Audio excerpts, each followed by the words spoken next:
Good evening and welcome to the MLB Youth Academy here in Compton, California for SLO Blues Baseball. Tonight it's the final matchup between the Blues and the Barons and another must-win contest for San Luis Obispo as they hunt for that final playoff spot. Hello everyone and welcome into Compton. I'm Jack Smith. Solo tonight here from the Youth Academy in Compton, California. A beautiful day here in Southern California and we're ready for some more Blues baseball here on the airwaves. The Blues still a half game back of the Conejo Oaks, but a big victory yesterday as they were able to take down the Arroyo Seco Saints and what we'll call an instant classic, a 12-9 win in extra innings. And now the Blues over here in Compton for their final matchup against the Barons. We've got National Anthem and the first pitch coming up, and we'll be right back here on the SLO Blues Streaming Network.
Welcome back to the MLB Youth Academy here in Compton, California, and we're ready for baseball here on the SLO Blues Streaming Network. Let's introduce you to the starting lineup for your San Luis Obispo Blues, penned by manager Dean Trainer. Nin Burns, the center fielder from the transfer portal, will hit in the leadoff spot. It's Cato Hera, yesterday night's extra innings hero. The shortstop from Texas will hit second. Jacob Rulli, the left fielder, hits in the 3 spot. Then it's his former Bakersfield teammate Matt Mastiangelo who plays right. Jake Bold, the catcher from Princeton, will hit 5th. He's followed by JT Ricken, the Blues' 3rd baseman, hitting 6th. Jason Hansen, the first baseman from UC Davis, slots in at 7. Then it's Sam DiCarlo, the second baseman from Washington. Darius Price, the Cal Poly Pomona designated hitter, to round things out.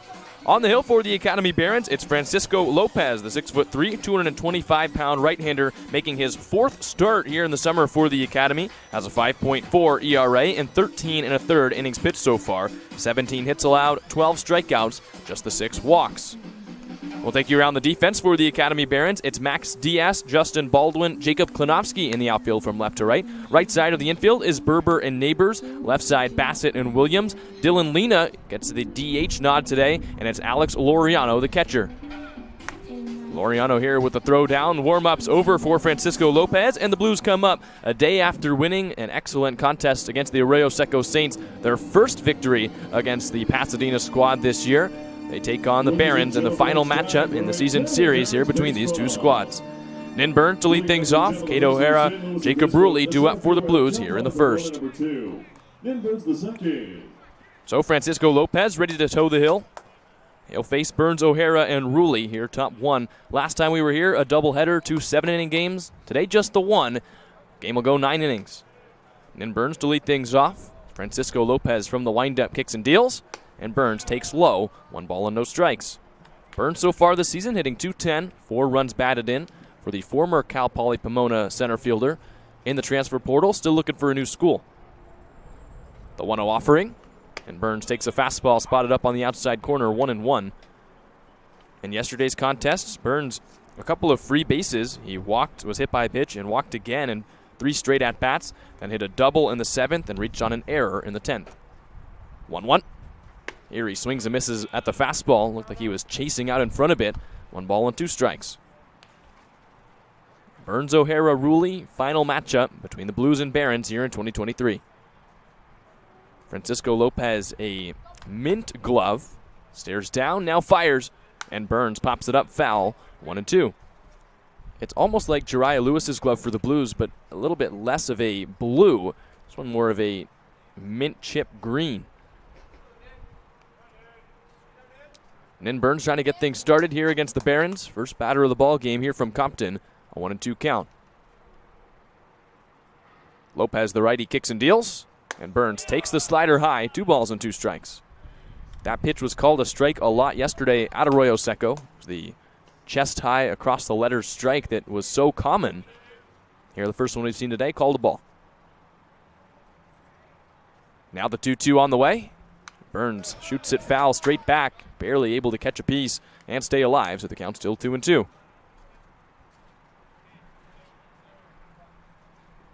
Burns 13 hits, 62 at-bats so far, 19 walks. The big thing with him. Trying to get on base here to start the game. The 2-2 home. Burns takes inside. The count moves full. 3 balls and 2 strikes. This is the job of the leadoff hitter. See pitches, try and get on, especially for Cade O'Hara, who had an excellent night yesterday.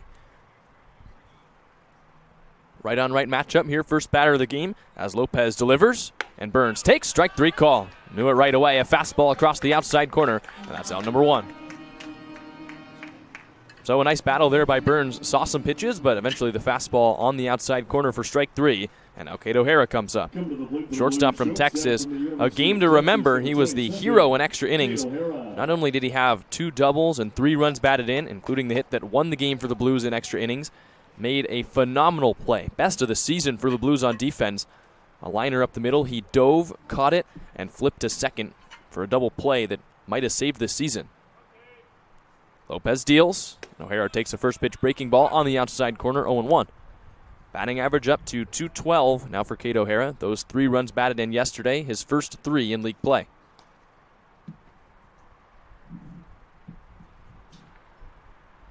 Here's the 0-1. And O'Hara takes a fastball a little off the plate outside. 1 ball and 1 strike. On the day for O'Hara in general, went 2 for 6.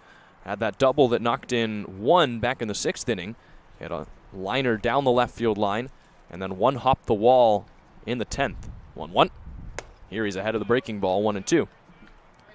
And the double that he hit in the 10th inning would have been a home run basically everywhere else in the CCL South. The problem is, out in Pasadena, the left field fence is further away than center. 374 down the left field line for the Saints. 1-2. O'Hara spoils it foul. Here, left field down the line is 327, and center field is 401. So for a right-handed hitter, you're trying to tailor your swing yesterday, maybe go to center instead of going to left. Today, do not go to center. 400 feet away, that's no joke. Lopez delivers 1-2. And O'Hara chops it foul. Stays alive, still 1-2. 327 to straightaway left. 401 to dead center. Down the right field line, 325. So this stadium, which is the MLB Youth Academy, founded by Major League Baseball, much more of a regular ballpark. Another 1-2. And O'Hara strikes out swinging. Back to the breaking ball for Lopez, and he picks up back-to-back Ks to start the game.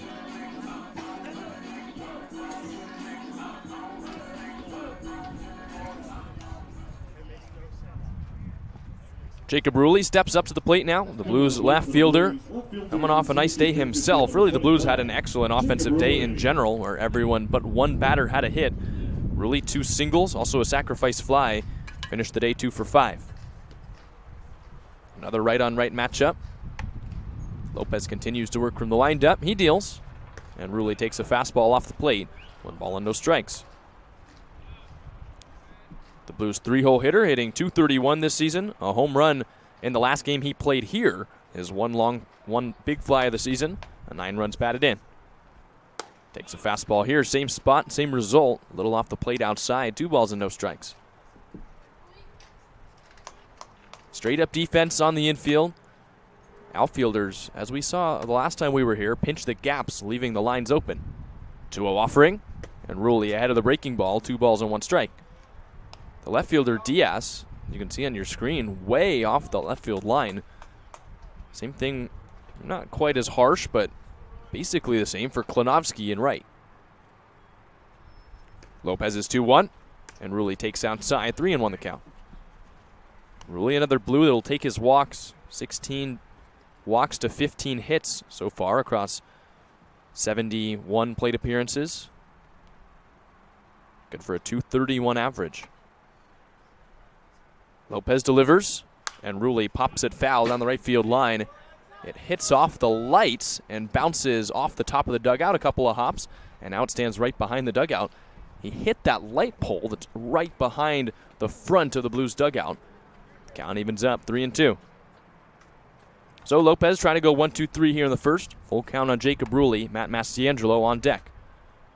The Barons righty deals, and Ruley strikes out swinging. So a 1-2-3 inning. Lopez strikes out the side, and we'll head to the bottom of the first. Still a scoreless game as the Blues come out onto the field here on the SLO Blues Streaming Network.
Here's the starting lineup for the Academy Barons here in the bottom of the first. It's Anthony Bassett, the shortstop from LA Harbor College, to lead things off. He's followed by Thomas Williams, the Santa Ana College third baseman.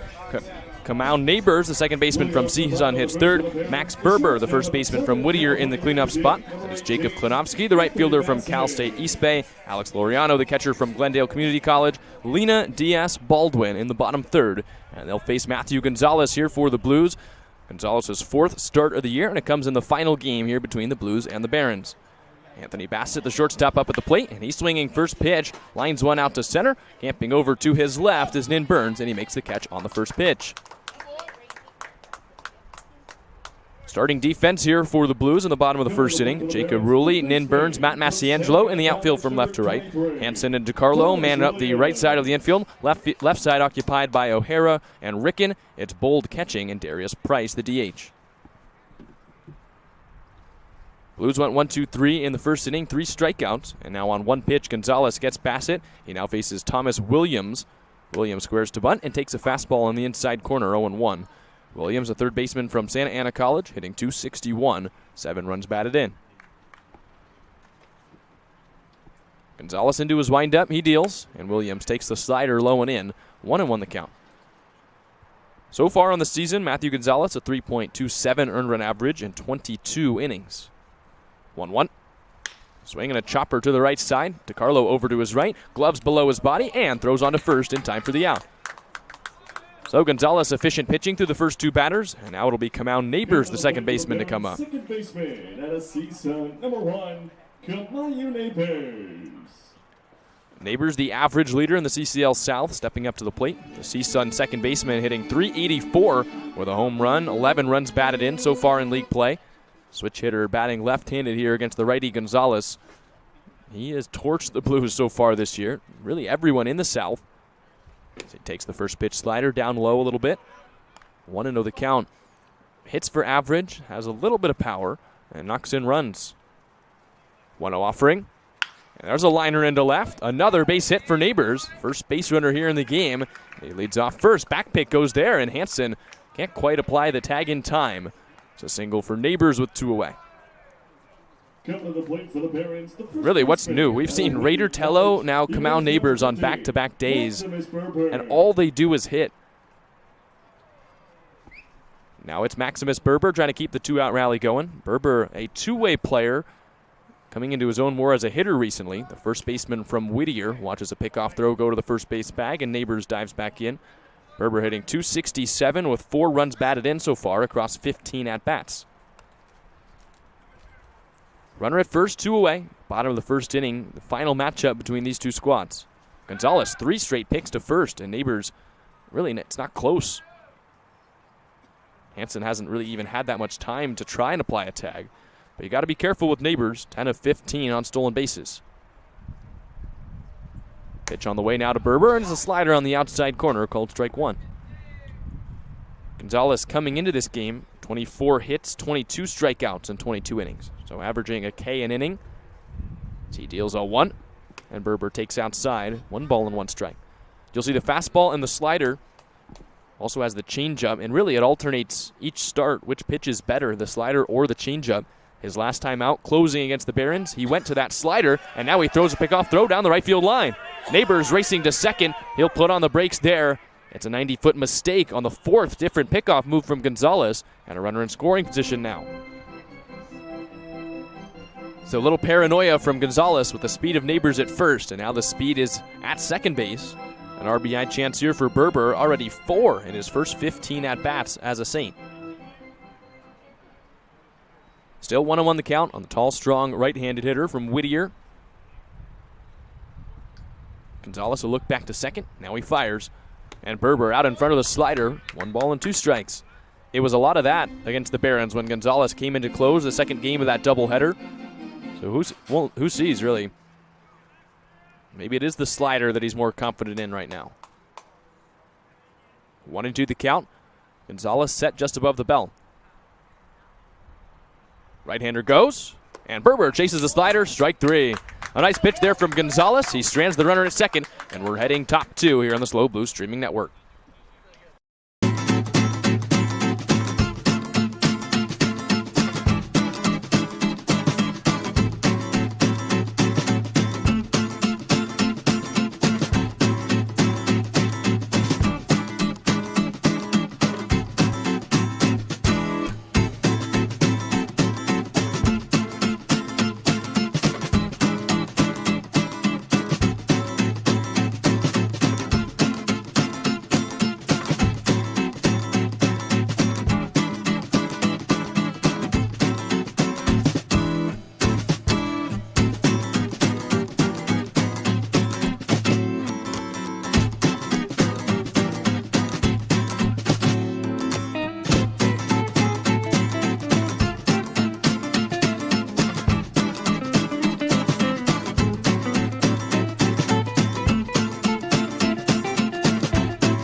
After a 1-2-3 inning in the first, it's the heart of the order coming up for the Blues. Matt Mastiangelo, Jake Bold, JT Ricken to the plate here in a scoreless game. Final contest between the Blues and the Barons of 2023. And Matt Mastiangelo here will lead off the second.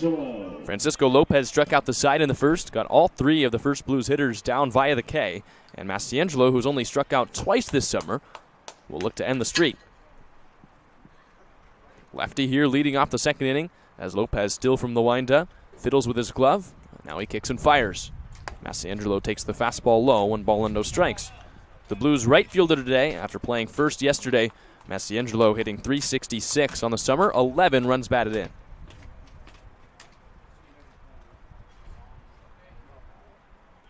The 1-0 home. Mastiangelo takes inside, 2-0 the count.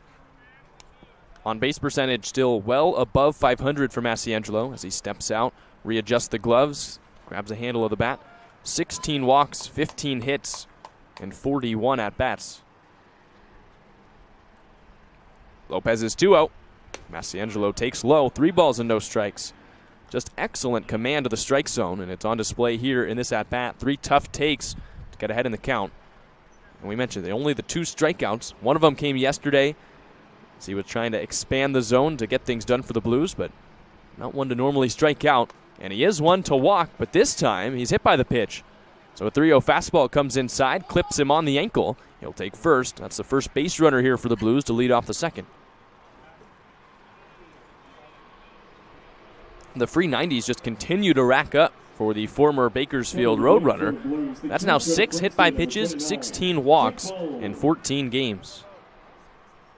So now Jake Bold comes up, the catcher from Princeton, hitting .225, a home run, 7 runs batted in for the Blues right-handed hitter. Middle infield plays double play depth as Mastiangelo gets his lead off first. Lopez from the stretch for the first time, and Bold pops it up, foul down the right side.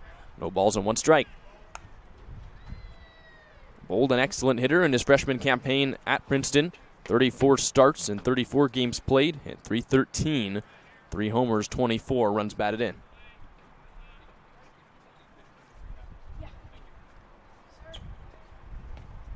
Lopez comes set. And now the 0-1, and Bold leaves it low with the changeup. 1 ball and 1 strike. Must-win game here for the Blues. They're a half game back of that final playoff spot. And Conejo not in action today, so if the Blues win with 4 games to go, they will be tied for the final playoff spot. Lose today, and they'll be a full game back. Picked to first, and back in there is Mastiangelo. Mastiangelo, not normally, I don't think he would qualify a speed guy, but he's stolen some bases. He gets good jumps, 6 of 7 so far when trying to steal second.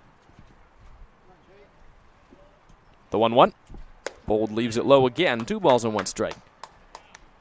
And the tough thing about this playoff race for the Blues is because they struggled early in the season against the Oaks, they do not have that first tiebreaker. So if they come down to the final game of the season, regular season comes to a close, and they're tied with the Oaks, it will be Conejo going to the playoffs. So the Blues will need to have a better record. And right now a half game back. 2-1. Bold outside, 3 balls and 1 strike. So basically, if the Blues win today, they'd be tied. And with each team having 4 games to go, the Blues would need to find a way to have 1 more win across the rest of those 4 games than the Oaks. Lopez delivers, and Bold takes at the bottom of the zone for a strike, and the count moves full. So Bold now battling with 2 strikes. He's drawn 6 walks so far across 12 games, 9 strikeouts, 9 hits, 3 of them doubles, 1 homer. Mastiangelo will lead off first, held on there by Berber as Lopez comes set and time is called. Bold is really one of the only Blues that will use his timeouts like that. Get himself a little bit of extra wiggle room, time to prep for a pitch, maybe get in the pitcher's head a little bit, mess with the timing. And now after a prolonged pause, the 3-2 on the way. Here it comes, and Bold bounces it on the ground to short. This is Bassett, the underhand flip to second for 1. The throw to first takes Berber off the bag, but he gets the toe on, and that's a double play. So a nice response there from Lopez in the full count. Erases the base runner, and now there's 2 away. The batter will be JT Ricken. just came into the zone with a fastball. Bold hit it well, but right on the ground to Bassett, who had the insight to go to second. And Berber just a long enough shoe to keep his foot on the bag at first to get 2. Now here's JT Ricken, the third baseman. 263 hitter, 9 runs batted in. Lopez comes home, and Ricken leaves the slider outside. 1 ball and no strikes. Why we consider this a must-win game today, if the Blues lose, they'd be a full game back of the Oaks, both teams with 4 games to play. As Lopez sets from the windup, 1-0 the count. And Ricken spoils it foul, 1-1. So not only over the last 4 games would the Blues need to make up a game, they'd also need to make up really more than just 1 game, because they need to find a way to be above the Oaks in the standings by the end of the year. Tied won't do it. The 1-1 home. Ricken rolls it on the ground into the hole left side. Bassett roaming to his right, collects it and throws out. Ricken at first. So, a 1-2-3 inning, including that double play here from Francisco Lopez. We're heading to the bottom of the second. Still scoreless on the Slow Blues streaming network.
Home half of the second here from the MLB Youth Academy in Compton, California. Scoreless game here between the Blues and the Barons. Jacob Klinovsky, Alex Laureano, Dylan Lena due up here for the Academy. 0-0 game as Matthew Gonzalez from the windup deals, and Klinovsky lines it into the right center field gap. Running over to his left, Nin Burns to cut it off. Falls for a base hit, and Klinovsky aboard with a leadoff single. So that's the second hit of the game for the Barons. Klinovsky, first pitch swinging, picks up another hit. And now Alex Laureano will come up with a man on first and nobody out. Laureano, the catcher from Glendale Community College, hitting .320. 5 runs batted in here for the backstop. A right-on-right matchup as Gonzalez right back into the stretch. Worked around the 2-out single by Neighbors last inning. Picked up a strikeout to end the frame. And now works again with a man on. Laureano takes a fastball that bends at the bottom of the zone for strike 1. Barons 7-23 so far through 30 games. Like the Blues, including today, 5 games left for the Academy. And while their playoff hopes are long gone, trying to carry some momentum into the offseason and potentially into next year. This one misses low, 1-1. And the Academy have been better as of late, 3-7 across their last 10. So in the last 10 games, 3 of their 7 wins. One of those against the Blues in Game 1 of the doubleheader here just a couple of days ago. 1-1 offering, and Laureano takes in the dirt with a changeup, blocked up there by Bold, who has to scurry back and catch it below his feet. 2 balls and 1 strike. That doubleheader, 2 7-inning games, and it was a 2-1 victory in the first of the 2 matchups for the Barons. Ended up losing the lead late in Game 2 for the split. Laureano chases above the zone, lofts this one down the first base line, and no play to be made. It falls off those bleachers down the right field line. 2 balls and 2 strikes.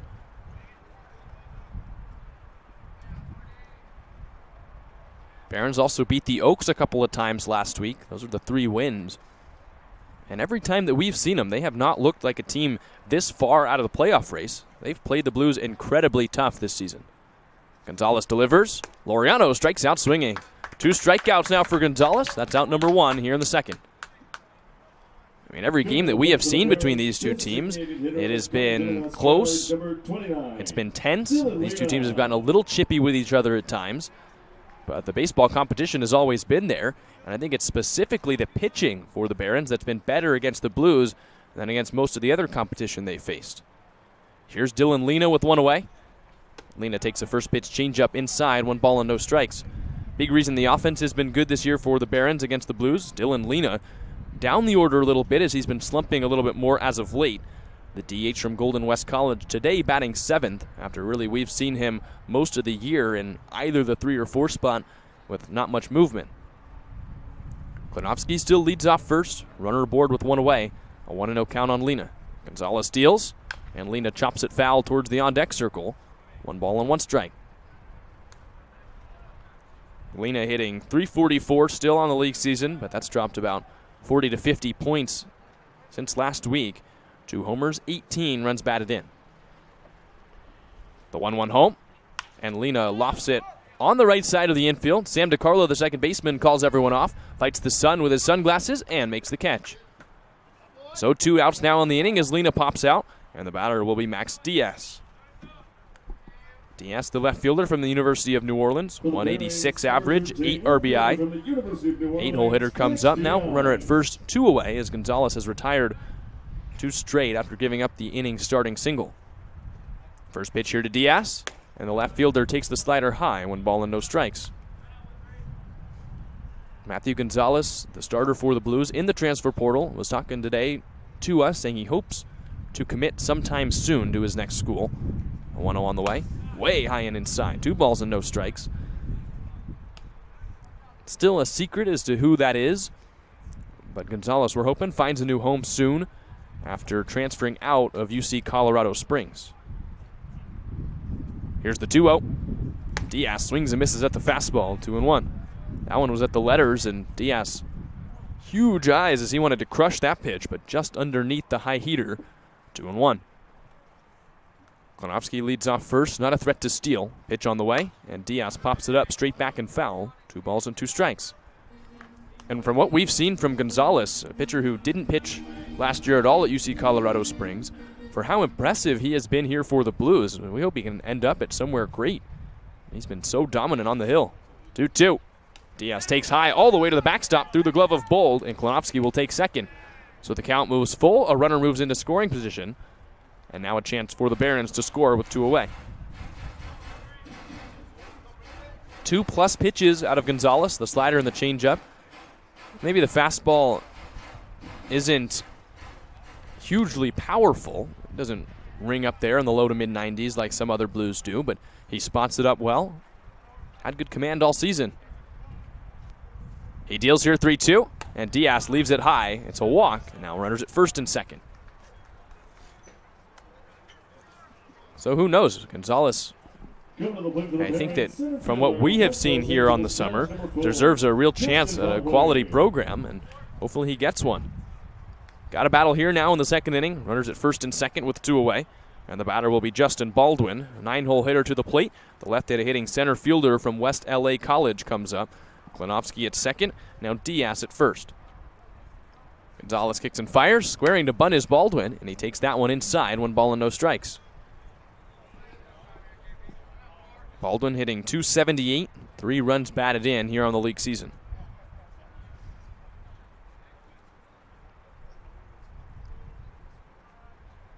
Gonzalez stares at second, brings it home, and Baldwin chases the slider down below the zone. 1-1 the count.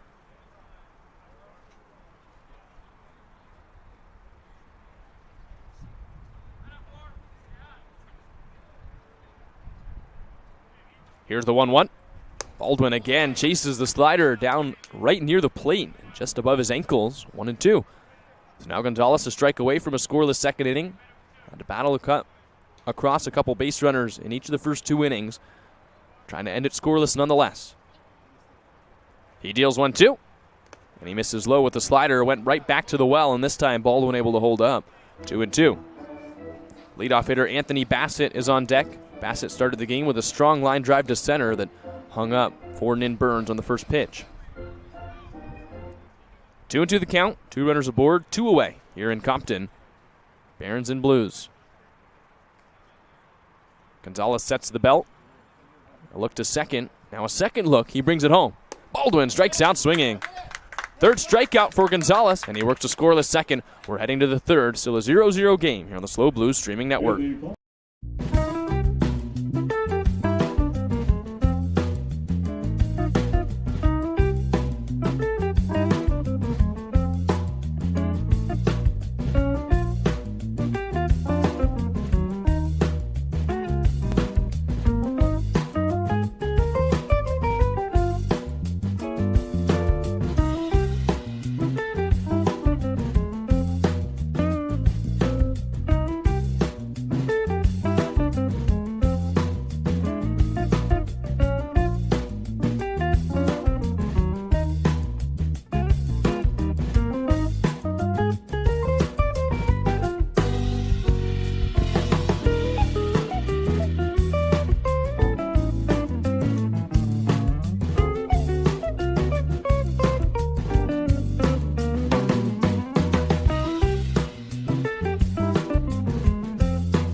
Jason Hansen here to lead off the third for the Blues. It's Hansen to Carlo Price, the bottom third of the order against Francisco Lopez, who's given up the hit by pitch, but he's also rolled a double play. He's gone 6 up, 6 down as he misses high here to Jason Hansen, 1 ball and no strikes.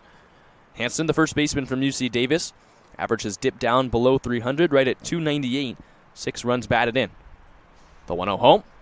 Hansen leaves the slider outside and a little bit low as it rolls slightly away from Laureano, the catcher, 2 balls and no strikes.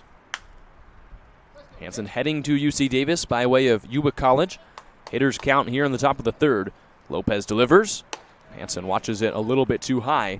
3 balls and no strikes. Blues still looking for their first hit. The Barons have 2. Just one base runner across the first 2 innings for San Luis Obispo. The 3-0. And that one's a strike on the outside corner, back to the fastball, 3-1. Hansen to Carlo Price here in the third inning. Lopez delivers, and Hansen pops it up foul. Out of play down the first base side over the Blues dugout. 3 balls and 2 strikes. So now a full count battle for the Blues first baseman. 14 hits and 47 at-bats. He's also worked 6 walks to just 6 strikeouts. Lopez sets in front of his letters. Now he kicks and fires 3-2. Hansen takes the curveball. It's up, and it's a walk. So the 7th walk for Jason Hansen. The Blues got a leadoff base runner here in the third, and now Sam DiCarlo will step up. Well, Lopez tried the breaking ball, put some confidence in it in a 3-ball, 2-strike count, and it cut down from just above the letters for the Blues to settle in right underneath that SLO placard on the left side of the Blues uniform. But it missed a little bit high as Laureano not able to get the frame down in time. Hansen at first, nobody out. Sam DiCarlo. Lopez again from the stretch. The righty deals and misses low with a fastball. 1 ball and no strikes. DiCarlo, a .227 hitter so far in league play. A home run, 9 runs batted in for the Washington Husky. Hansen gets his leadoff first. 1 for 2 so far on stolen bases. Pitch on the way, and it's in the dirt. 2 balls and no strikes.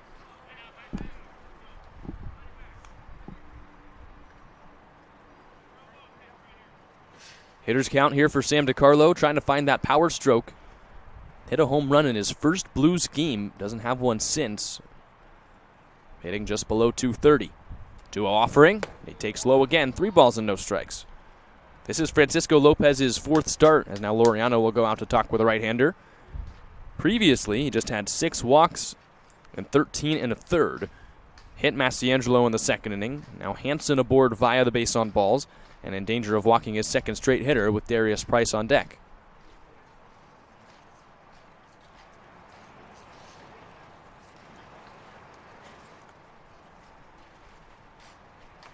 Laureano back behind home plate. Trying to get his right-handed starter to focus up here. Doesn't want to walk the first 2 hitters in the third and put a runner in scoring position for the Blues. Lopez sets at the letters. He kicks and fires. And he spots up right there on the outside corner with a slider. 3-1. DeCarlo, 9 walks, 9 runs batted in, 15 hits and 66 at-bats. 3 of them for extra bases, the 2 doubles and the homer. 3-1. And he takes that one at the bottom of the zone, right at the knees for strike 2. So 2 counts for the Blues that have gone 3-0 to 3-2. Hansen won his battle on a curveball that missed upstairs. Now a chance for DeCarlo. Full count, runner at first, nobody out. Lopez set. 2 looks to first, he fires, and DeCarlo bounces it on the ground, up the middle. Neighbors has it, the underhand flip to Bassett, the shortstop, over to first. It's another double play. So this inning starts the same way as the second. A free 90 for the Blues, then a double play on defense for the Barons. And now with 2 away, Darius Price will come up. So another nice response here from Lopez, who gets DeCarlo to bounce into the double play. Now Darius Price, the DH from Pomona, 120 hitter, 3 runs batted in. Darius Price. Base is now empty, 2 away in the third. A 9-hole hitter up as Lopez gets back into his windup. He strides and shoots. And Price takes a fastball in the outer half for a strike, 0-1. After being retired in 20-plus straight at-bats after starting off his CCL season with a hit, Darius Price now base knocks in back-to-back games, 0-1. He swings here and nubs it foul on a line, 0-2 the count. Back-to-back games with a hit for Darius Price. Also an excellent day at the plate yesterday as a situational hitter. Really did his job every time he came up with runners on. So Dean Traynor rewarding him. He's back in the lineup DHing again. And now he's up with nobody aboard and a 0-2 battle.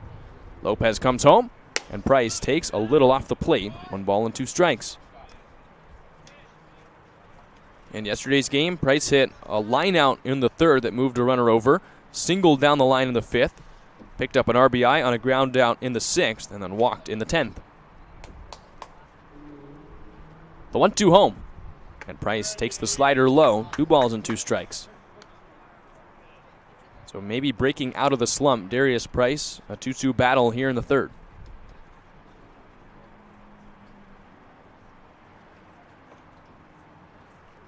Lopez fires. Price lines it straight back foul. The count stays 2-2.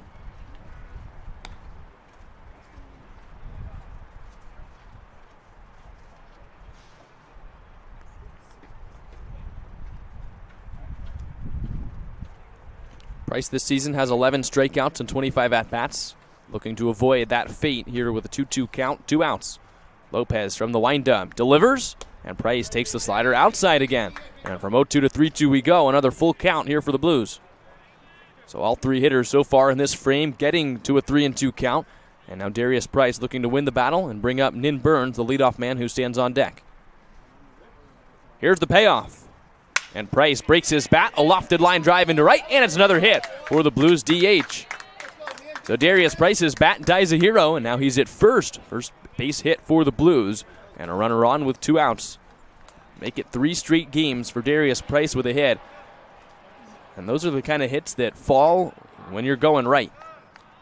For St. Louis Obispo, a little bit more luck for the Blues designated hitter. Now he's got a chance to score with Burns at the plate. Blues trying to start a 2-out rally. The umpire stops play, picks up a shard of the bat. And that's one to remember, a hit here for Darius Price. I'm sure if you asked him to, would you rather have the bat or the hit, he'd take the hit. So Nin Burns to the plate. Saw a lot of pitches in his first at-bat, but struck out looking to start the game. First pitch here, and Burns tops it foul through his legs, down the left side, and it bounces off the front wall in front of the bleachers down the left field line. 0-1. The Blues center fielder, leadoff hitter comes up. Darius Price, the runner at first with 2 away.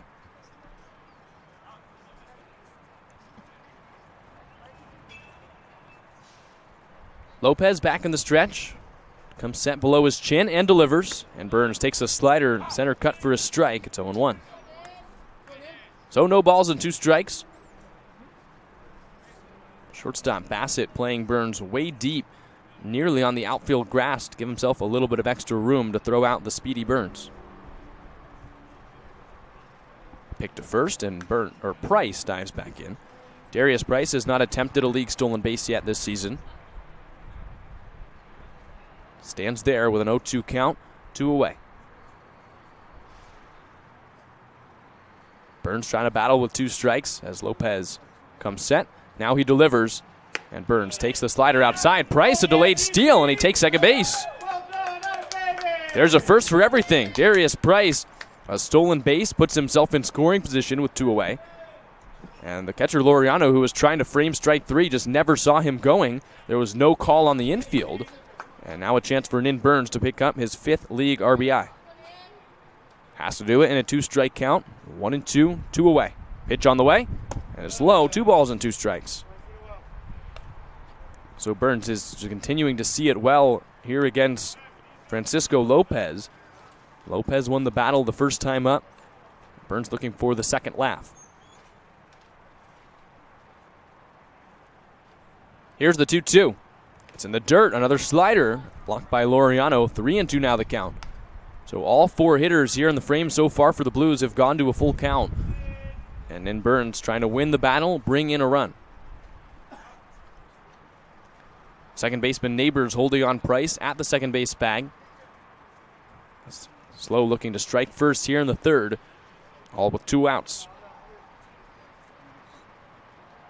Here's the payoff.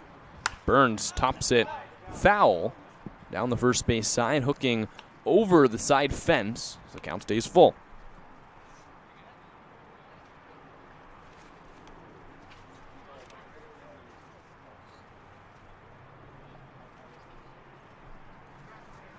Three balls, 2 strikes. Lopez looking for his 3rd scoreless inning. The right-hander fires. Burns hits it on the ground hard to the second baseman Neighbors, who goes down to a knee. Fields throws and gets Burns at first. So a nice piece of solid contact there from Nin Burns, but the Blues cannot score. They get their first hit, no runs across, as we head to the bottom of the 3rd inning. Still a scoreless game here from Compton.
Top of the order, back up here for the Barons in the bottom of the 3rd as Gonzalez deals to Anthony Bassett, rolls over the first pitch to the second baseman DeCarlo, bobbles, throws to Gonzalez, covering, and he's safe. A little bobble from Sam DeCarlo allows Anthony Bassett to squeak his way across to first, and that's a leadoff base hit.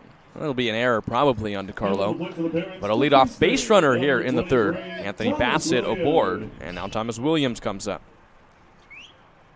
So Gonzalez got Bassett to roll over the first pitch he saw, but a little bobble from DeCarlo. Hanson a little too far off the bag. With Gonzalez covering, DeCarlo couldn't get the throw there in time. Runner aboard, nobody out. Here's Thomas Williams. Williams takes the first pitch slider for a strike on that inside corner, 0-1. So Bassett, the runner at first, reached on the E4. Williams, who grounded out to second back in the first inning, at the dish. 0-1 from Gonzalez, and Williams hits a liner into right. Chasing it back, Matt Massiangelo, he reaches up and makes the catch. So the Blues right fielder able to track it down. That's out number 1 here in the third, and it'll bring up Kamau Neighbors. Coming to the plate for the Barons, second baseman. So far this year, the Blues are 4-2 against the Academy Barons. 1 year after winning that season series 4-3. A little bit more separation in the standings this season, as the Blues are 7 games up on the Barons after finishing last year just a game up. Kept the Barons in last place in the 2022 summer. Blues were in 5th, led it by just a game. A little more success this summer for San Luis Obispo, as Neighbors, another rocket into right, hangs up for Massiangelo, and he's retired on 1 pitch. So back-to-back balls hit hard to right field, but Massiangelo right where he needed to be. And with 2 away, here's Max Berber.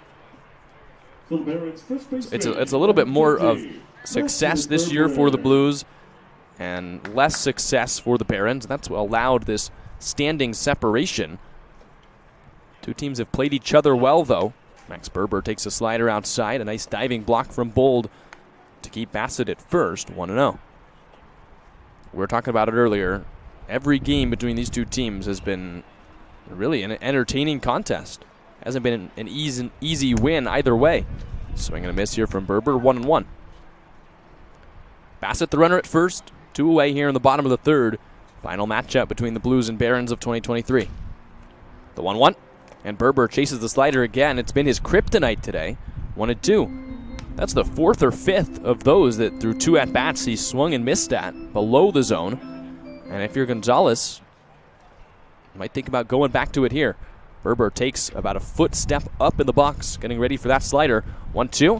It comes again, and he watches it down low. Jake Bold, a late reaction. It's at his feet. He throws to second, and the tag. Bassett's out.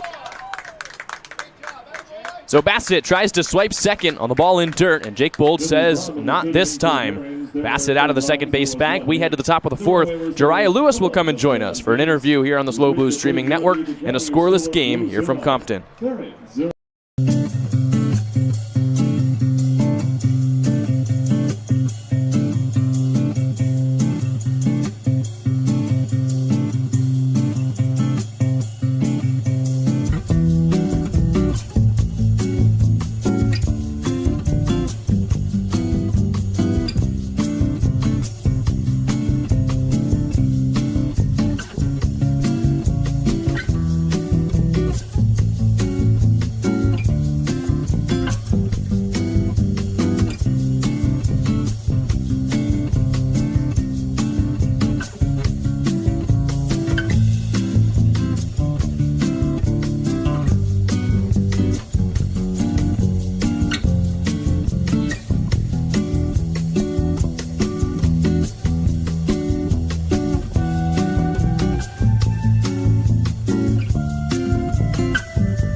We welcome you back here to the MLB Youth Academy. We've got a special guest joining us in the top of the fourth. I'm proud to be joined by Jariah Lewis, Blues, versatile outfielder. I was going to say center fielder, but you played so many different positions. Got to call you just an outfielder in general. But Jariah, thanks for coming and joining us here in the fourth. Thanks for having me.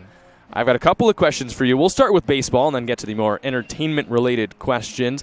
So you guys have been playing better as of late. A big win yesterday. I think we called it an instant classic. How entertaining was it to be in the outfield throughout that entire game, at the plate, and just watching the way it devolved? Wait, when was this? Yesterday night. Oh, yesterday night. It was definitely nothing new to us, being in that position. But it was good, just like having a big lead, and then unfortunately they came back, but we had to just stay with our approach and just keep battling. Did you think it proved much about your team that although you guys gave up the lead, the offense was able to pick it up and hand the pitching a win and kind of pick up the pitching in that game? Yeah, we've been we had to have a little meeting about our offense and just like really talk about what we needed to work on moving forward. And ever since then, we've pretty much been handling the bats pretty well. Well, it's a scoreless game here from the Academy. You guys have seen this team now 6 times, and I feel like their record doesn't really, I guess, show exactly how they've played against you guys, because the games between you guys and the Barons have been very tense so far this year. What's your kind of outsider perspective on how they've played you guys? Oh, they're a really good team. Like, they have a lot of good players. Like you said, the record, it doesn't really matter. But, yeah, pretty much every game we've played against them we have to work for it, so. Well, top of the fourth here from the MLB Youth Academy, and a longer break here. It's a new pitcher warming up. We saw the starter, Francisco Lopez, go feel up his elbow, and the trainers came out, ended up being removed from the game. So it's Carson Hamro, the new right-hander, who's coming in. 6'6", 205-pound righty. A senior transferring out of Palomar College, has an 11.25 ERA across 12 innings so far. And now he's ready with the extended warm-up. He'll face 2, 3, 4 here in the order. O'Hara, Rulli, Massiangelo in a scoreless game. And Kate O'Hara, Jariah, a huge game yesterday. 2 doubles for you guys. That crazy play at shortstop, the double play. What was your perspective on how the way he played yesterday's game? It was awesome. That diving play he made, it was kind of hard to see from the outfield just because of the lights and how dark it was, but it was awesome. He's a really good player. So Hamro from the mound, working from the windup. He kicks and deals. And O'Hara swings to the first pitch fastball. No balls and 1 strike. O'Hara struck out swinging back in that first inning where Lopez struck out the side. He ended up going 2 more innings. No Ks across those 2 frames, but still a scoreless game. The 0-1 offering. And O'Hara takes it inside. 1 ball and 1 strike. Do you have a position you prefer to play in the outfield, or are you kind of comfortable everywhere? I'm most comfortable in center field, but I do like playing everywhere. It's good to, not just stick to one position. 2-1 the count now here on Kate O'Hara. 2-12 hitter so far, 3 runs batted in. He's got a chance at a new righty here in the 4th inning. Carson Hamro from the windup, sets just below his chin, and wiggles his brown glove as he kicks and fires. Pitch on the way. O'Hara takes it low, 3-1. What does the offense need to do here in this game? Top of the 4th inning, no one has scored yet, and you're watching from the dugout. What do you think as you would diagnose as what the offense need to do to pick it up? Just stick to our approach, try to get base runners on. And yeah, I heard the umpire has a pretty big zone, so it's kind of tough, but just try to get base runners for sure. Chance here for a base runner to lead off the 4th. Kate O'Hara, a full count. It's Hamro trying to retire him to start the 4th. Pitch on the way, and O'Hara strikes out swinging. So first strikeout here for Hamro to the first batter he faces, and there's 1 away. I got to ask you a lot of questions about Jacob Rulli. One of those is, he has told me he's a center fielder as well. And you guys, with you, Nin, TJ Adams, who was on the team in the past, and Jacob, Dean Trainer can really work around a bunch of outfields where you could argue there's a center fielder at every position. Yeah. Do you guys recognize that as how fast you all are in the outfield and to think about the amount of range that you guys can cover? Yeah, for sure. I feel like any lineup with any of us in the outfield is a pretty good outfield, so. But yeah, you can definitely notice how fast we are pretty hard. It's like a no-fly zone out there sometimes. Yeah, definitely. Rulli struck out to end the first. Second at-bat here, an 0-1 count with 1 away. Hamro, the righty, kicks and deals. Ruley squares to bunt, and he takes it low for a strike, 0-2. And on the more competitive question, who's faster? Or fastest on the team? I feel like we're all pretty up there. Me, Burns, TJ, Ruley for sure. It's kind of a tough question, though. 0-2. Ruley bounces it on the ground to third. In comes the third baseman, Williams. He gloves and throws from the infield grass in time to get Ruley at the first base bag. So 2 away. Well, we maybe have to set up a race sometime before season's end, and who knows, we'll get someone to film it and post it and see who wins. Yeah, we might have to see who wins for sure. Matt Mastiangelo steps up to the plate now. And we've talked a little bit of baseball. I want to talk about the entertainment with the team on the road, the overnight trip, some time to kill. I know you guys went and saw Barbie before the game, and so I'm curious here on the air what your perception was of the movie. How'd you like it? It was a good movie. We were in the front row, so it was kind of hard to see the screen clearly. But I've heard a lot of hype around it, so we went to go see it. It was pretty good, though. Lived up to the expectations? Yeah, I thought it was pretty good. Pretty funny. Matt Mastiangelo, right fielder, was hit by a pitch his first time up. Continues to raise the on-base percentage. Here facing the righty. Hamro delivers. And Mastiangelo swings and misses. 1 ball and 1 strike. I haven't seen it yet. Is there something I should look out for? Like, how would you describe it if you were to write like a little summary as if you were maybe reviewing for a magazine or something like that? It's funny. Definitely has like a deeper meaning to it, I feel like. Yeah. 1-1. Mastiangelo takes at the knees for a strike, 1-2. Favorite character? Did anyone really stand out? I like Ken. Ken? Ken. Aren't they all named? Like, aren't all the guys in the movie named all Ken? I guess the main one. Ryan Gosling? Funny. Yeah, Ryan Gosling. 1 ball, 2 strikes, 2 away. Here with Jariah Lewis in the top of the 4th inning, and Hamro looking to go 1-2-3. The right-hander strides and shoots, and Mastiangelo takes in the dirt, 2 balls and 2 strikes. I don't know if you know this. Matt Mastiangelo has only struck out 2 times all league season. Really? Is there something that you see in his approach that makes him so good at not striking out? I think he sees the ball really well. He could just put the barrel on it. I feel like he's got a really good understanding of the zone, too. Yeah. Work the count to a 2-2. And here's the offering.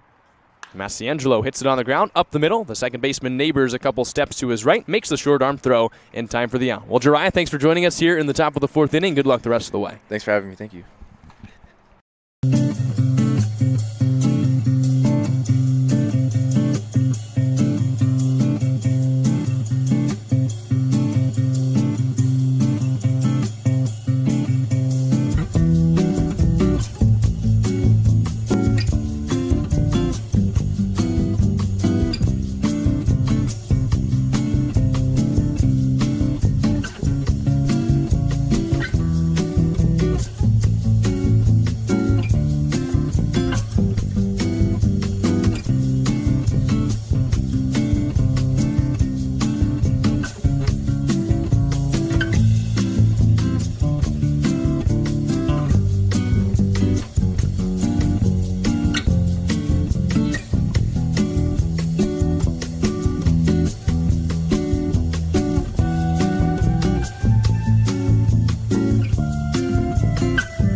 Blues have gone scoreless through the first 4 innings. And here Matthew Gonzalez trying to match in his 4th frame. He hasn't allowed a run so far. 2 hits allowed and a swing and a miss here by Maximus Berber.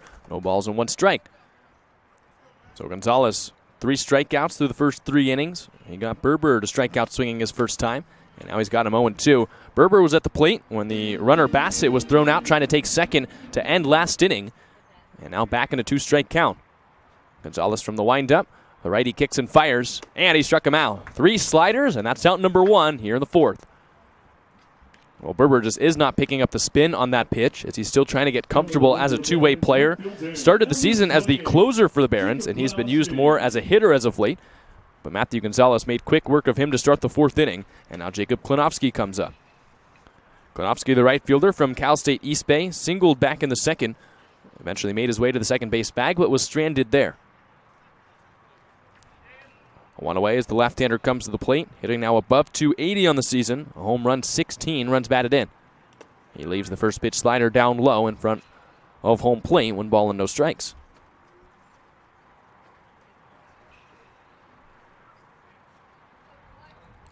Blues infield plays him to pull. Shortstop Kate O'Hara almost right behind the bag at second. And he nubs this one on the ground to the left side. O'Hara has to move to his right. He's got to make a quick throw, and Klinowski able to beat it out. So a little dribbler opposite of the shift, and Klinowski picks up his 2nd hit. He's 2 for 2, and he's at first base with 1 away. Coming to the plate for the Barons, catcher, number 40, Alex Laureano.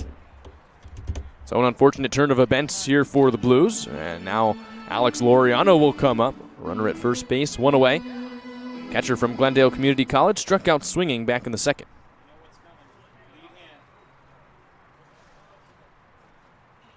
Right on right matchup. As Laureano takes the slider off the plate outside, 1 ball and no strikes. Laureano still hitting above 300 on the season. 5 runs batted in for the Glendale Community College backstop. Hitting with Klinowski leading off the first base bag. Gonzalez delivers. And Laureano chops it foul back towards his own dugout on a couple of hops. 1-1.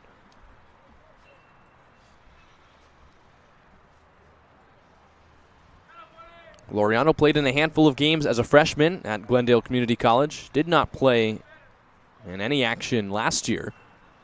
It's the 1-1. He nubs it to first. Jason Hansen has it bounce off his glove, and he'll take it to the bag just for 1. Was maybe thinking about the movement before collecting the baseball. And so Klinowski advances to second. It's a fielder's choice for Laureano, and there's 2 away. One of those plays where Hansen was caught up in between. Does he get the ball, throw to second first, or does he step on the bag and then throw and yell tag? And because I think he was mid-decision trying to figure out where to go next, the ball kind of clanked off the leather and had to eventually just take the 1 out at first. But now 2 away. Runner at second base is Klinowski, and Dylan Lena will come up. The DH from Golden West College popped out to DeCarlo, the second baseman, in his first at-bat. RBI opportunity here. Gonzalez looks to second, now brings it home, and Lena chases the slider low. No balls and 1 strike. The Golden West College DH, the average continues to drop, now below 340 on the season, but a potent run producer. 2 home runs, 18 runs batted in. Deep in his stance, the right-hand batter's box. Gonzalez delivers, and Lena out in front again at the breaking ball, 0-2. 4 strikeouts now through 4 innings for Gonzalez, continuing the theme of striking out just about 1 an inning, and he's got Lena here 0-2. Pitch on the way. Lena leaves it outside, 1-2 the count. So Gonzalez has been primary slider here in the 4th, and this time Lena able to hold up, 1-2.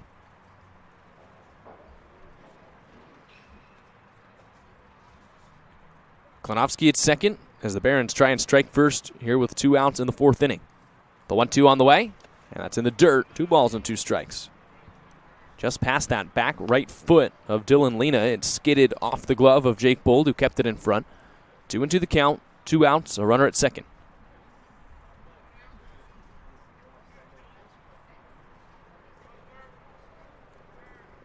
The 2-2, here it comes. He struck him out. Back to the slider for strike 3. 2 strikeouts in the 4th. That's 5 through 4 innings. And Matthew Gonzalez able to keep the Barons scoreless. We head to the 5th, a 0-0 game here from Compton.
Jake Bold here to start off the 5th inning for the Blues. Still a scoreless game here at the Academy. Carson Hamro's second full inning of work, and he misses low with the fastball here to Bold. 1 ball and no strikes.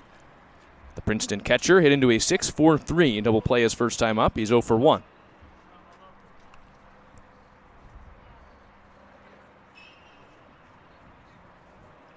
Hamro kicks and deals 1-0. Bold, a towering shot, right side in foul territory. The first baseman Berber out near the line, and it bounces behind the dugout. 1 ball and 1 strike.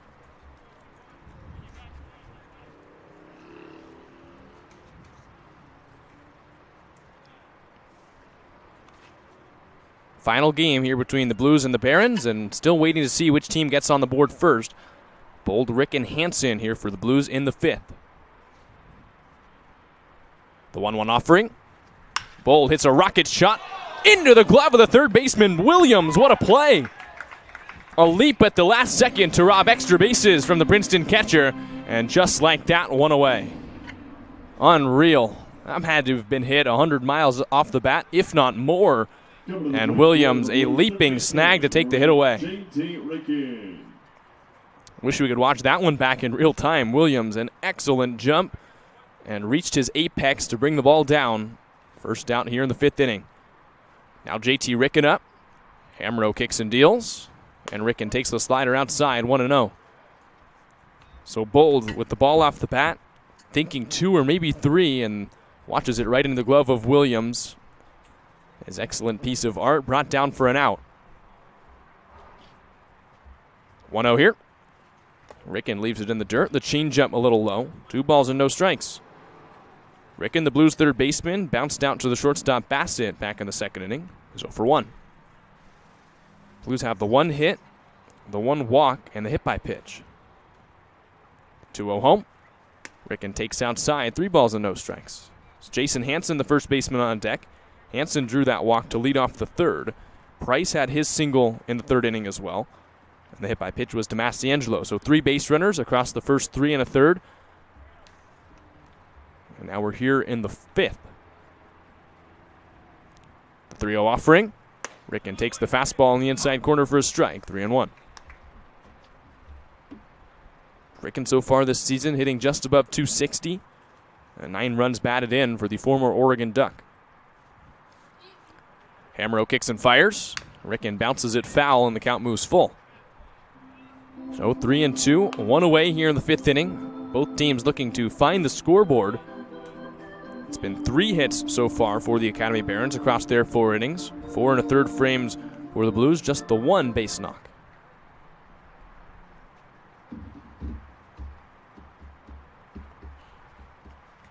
Payoff on the way. Ricken hits a high fly ball, right center field. It's the center fielder Baldwin who makes the catch with his right-handed glove in the right center field gap for the 2nd out of the inning. So Hamro wins the battle, comes back from down 3-0, and now Jason Hansen will come to the plate. First baseman from UC Davis hitting .298. 6 runs batted in. First at bat, he drew a walk. 2 away in the 5th as Hamro has gone 6 up, 6 down, or 5 up, 5 down since coming out of the pen, looking to make it 6 here with 2 away. Hansen takes a breaking ball that bends over the plate for a strike, 0-1. Hamro had to emergency enter the game back in the 4th when Francisco Lopez had an elbow injury during his warm-ups. So Hamro came in, went 1-2-3 in the 4th. He's retired the first 2 here in this inning, and that pitch a little bit low, 1 ball and 1 strike. Little help from the defense to start off this frame on that snag from Williams on the line drive off the bat of Jake Bold, but Hamro's been efficient, and now he deals 1-1. Hansen takes the fastball in, 2 balls and 1 strike. First baseman from UC Davis trying to reach. The Blues have Sam DiCarlo on deck. Hamro a slight wiggle from the windup. So he comes set 2-1, glove held just below his belt. Brings it up in front of his face, and he comes home. And Hansen takes a belt-high fastball, strike 2. Bullpen still active for the Barons. This might be a game by committee today for both teams. Maybe the Blues a little bit less so. 2-2. And Hansen leaves it outside. 3-2 the count. Blues do not have an abundance of pitching today, especially after yesterday's game went extra innings. But the Barons are trying to piece together the second to last home game here of 2023. The 3-2. Hansen tops it right back to the pitcher Hamro, who leaps for the snag and underhand flips to first for the third out. 6 up, 6 down for the new right-hander as we head to the bottom of the 5th. Still looking for the first run on the Slow Blues streaming network.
Bottom 5th here from the MLB Youth Academy. It's 8-9-1 due up for the Barons, starting with Max Diaz, the University of New Orleans left fielder, who takes the first pitch fastball high from Matthew Gonzalez, 1-0 the count. Still scoreless here between the Blues and the Barons. Diaz walked his first time up, second at bat. Bounces this one on the ground, a couple of hops to Rickon at third. It bounces a little to his right, but he makes the throw in time for the first out. So Gonzalez has been efficient so far. He's allowed the 3 singles. He's walked 1, but other than that, he's been relatively good. 5 strikeouts so far, still hasn't allowed a run. He's been pitching to contact as well as being able to get some strikeouts on the slider. And now he'll go after Justin Baldwin, the center fielder. Baldwin was maybe the hitter that Gonzalez handled best the first time through the order. Baldwin came up with first and second, 2 away, and he struck him out. 1-0 the count here on a breaking ball that misses outside. 9-hole hitter at the plate with the leadoff man Bassett on deck. Get me over curveball on the inside corner for strike 1. It's 1-1. The West LA College center fielder up for the second time in this game, 0 for 1. Gonzalez delivers, and a swing and a miss. Another breaking ball below the zone. It's 1-2. And one of the reasons Gonzalez has been able to have success so far, working very quickly. Right back atop the hill, still in the windup, and now the 1-2 home. Misses high with a fastball, 2-2. So 2 balls, 2 strikes on Justin Baldwin, 1 away here in the 5th. Still a scoreless game. As the Blues righty back into his windup, he fires, and Baldwin lifts it in the air, shallow center field. In comes Nin Burns, who calls off the rest of the outfield and makes the catch. So now 2 away in the 5th inning, and the lineup card flips over. It'll be Anthony Bassett, the leadoff man, coming to the plate. Bassett hit a fly ball to center on the first pitch he saw to lead off the game, and then bounced into an error at second by Sam DiCarlo back in the 3rd inning.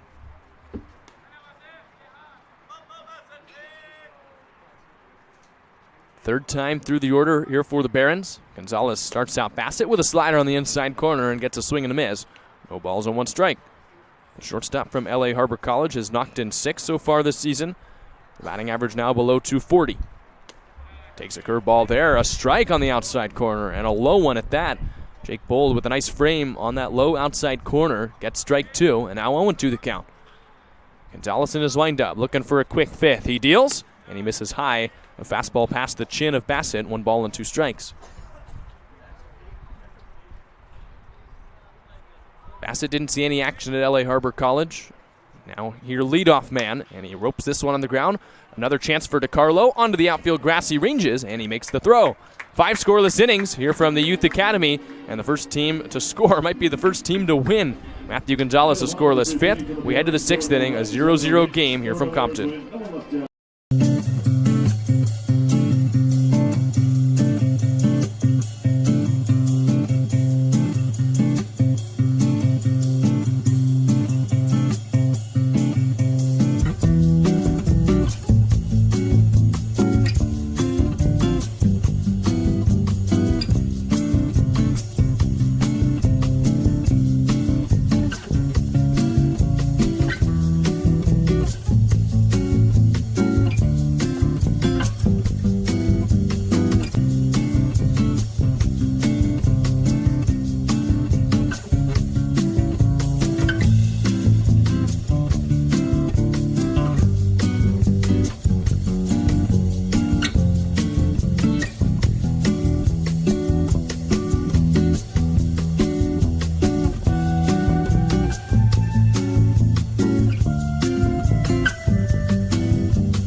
Blues still looking to bring one across against the Barons, a team that has not pitched well in the league play this summer, but they have always handled the Blues offense well. And Carson Hamro out for his third inning of work. He'll face 8-9-1 in the slow order here on the top of the sixth. DeCarlo, Price, then back to the top of the order for Nin Burns. And it's the Washington Husky Sam DeCarlo coming up for the second time to lead things off. Takes a fastball low, 1 ball and no strikes. Hamro's gone 6 down since entering the game in the fourth. He struck out O'Hara to start his day. They got Hansen to bounce out to end last inning. In between that, 2 groundouts, 2 flyouts. 1-0 fastball is outside, 2 balls and no strikes. A little bit more energy out of the Blues dugout in between innings. Seemed like an inspiring speech down there by head coach Dean Traynor, trying to inspire this offense in a must-win game against the Barons. Hamro taps his feet from the windup and brings the 2-0 home. DeCarlo a big swing and a miss at a fastball. 2-1 the count. Had a hitter's count and he knew it. And he got that fastball and tried to unload and tattoo it over the wall and left, but a little out in front. Hardy hack, 2 balls and 1 strike.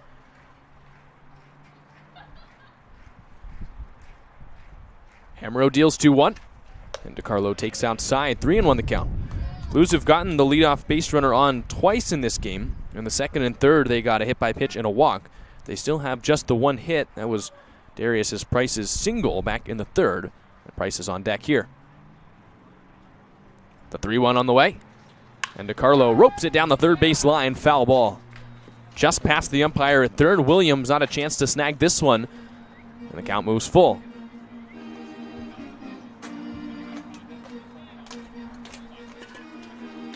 So the Blues have gotten into a lot of full counts, and they're still waiting for that to pay off to their advantage. Hamro looking to retire his 7th straight here with DeCarlo up. Payoff pitch, and DeCarlo takes low. A breaking ball down below the zone. It's a leadoff walk for Sam DeCarlo, and the Blues have the base runner on here to start the 6th. Nice take there from DeCarlo. Worked a strong at-bat, battled off some tough pitches, and now he gives Darius Price a chance with a runner aboard. Price had that broken bat single, lofted into shallow right field his first time up. So he's 1 for 1. Hamro forced to go into the stretch for the first time today. First base runner aboard while he's been on the hill. Takes a quick glance at DeCarlo at first, and now he deals. Price squares to bunt, and he misses it low. Strike 1. An appeal down to first. I thought it was clear that Darius Price went, but on the appeal, they say he did go around on the bunt attempt. Home plate umpire didn't think it was conclusive enough in his eyes to say that Price officially bunted at the ball, but eventually the call ends up being that he went. So an 0-1 count. Runner at first. Steve Tully still applies signs, and we'll see if Price is squaring again. He doesn't. DeCarlo's moving. It's a hit and run, and the ball goes to short. Advancing to second, DeCarlo. The scoop at first by Berber on the low throw by Bassett, and Price is retired. So he can't get the bunt down, but he does get the hit and run on the ground, and now Sam DeCarlo advances into scoring position. Top of the order coming up. The Blues trying to play small ball as they think runs will be at a premium today. So the fielder's choice for Darius Price. Sam DeCarlo in scoring position. It's a leadoff man, Nin Burns, up at the dish. The Blues center fielder has struck out looking and grounded out to second. He's 0 for 2. Hamro now pitches with a man in scoring position. The leadoff man at the plate for the Blues. 2 looks to second for the Saints righty, for the Barons righty. And he looks back to DeCarlo to the bag. Runner at second. Potential go-ahead run here in the 6th. 1 away.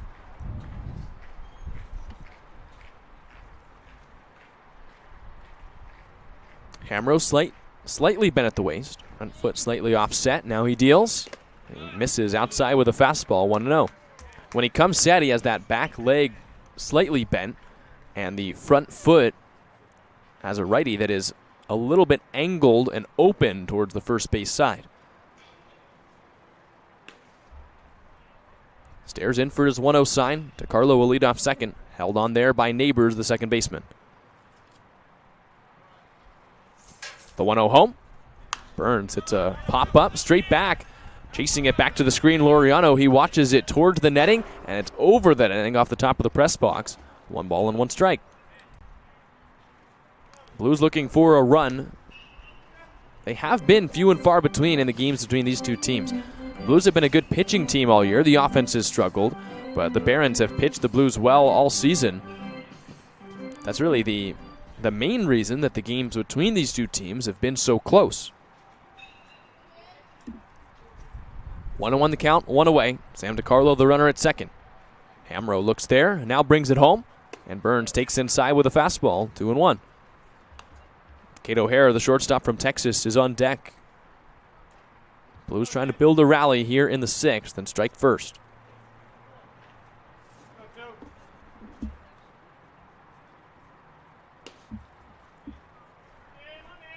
Hamro sets the belt. A long pause and a couple looks at second, and now he brings home the 2-1. Burns hits a fly ball high in the air to right field. Chasing it towards the line now, Klonowski, the right fielder, camps under it, and he makes the catch. DiCarlo fakes a tag to third. The throw goes into second, and DiCarlo just gets back in time.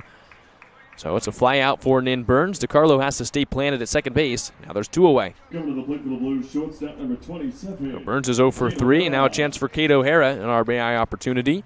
O'Hara, after his excellent day at the plate yesterday, 2 doubles, his first 3 runs batted in, is 0 for 2 with 2 strikeouts.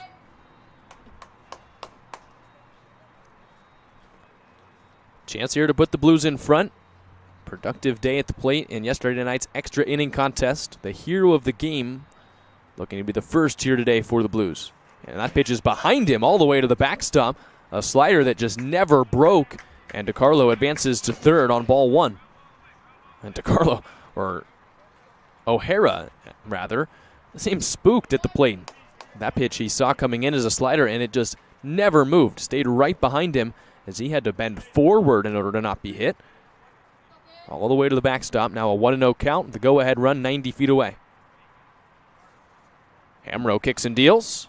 And O'Hara bounces it on the ground softly to short. Bats it over to his right to field. The low throw, gloved there by Berber for out number 3. 6 scoreless innings on the hill for the Barons. The Blues get the base runner all the way to third, but they cannot score. We head to the bottom of the 6th. Still a scoreless game on the SLO Blues streaming network.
Home half of the 6th here from Compton. It's still a scoreless game between the Blues and the Barons. Sun setting down the left field side.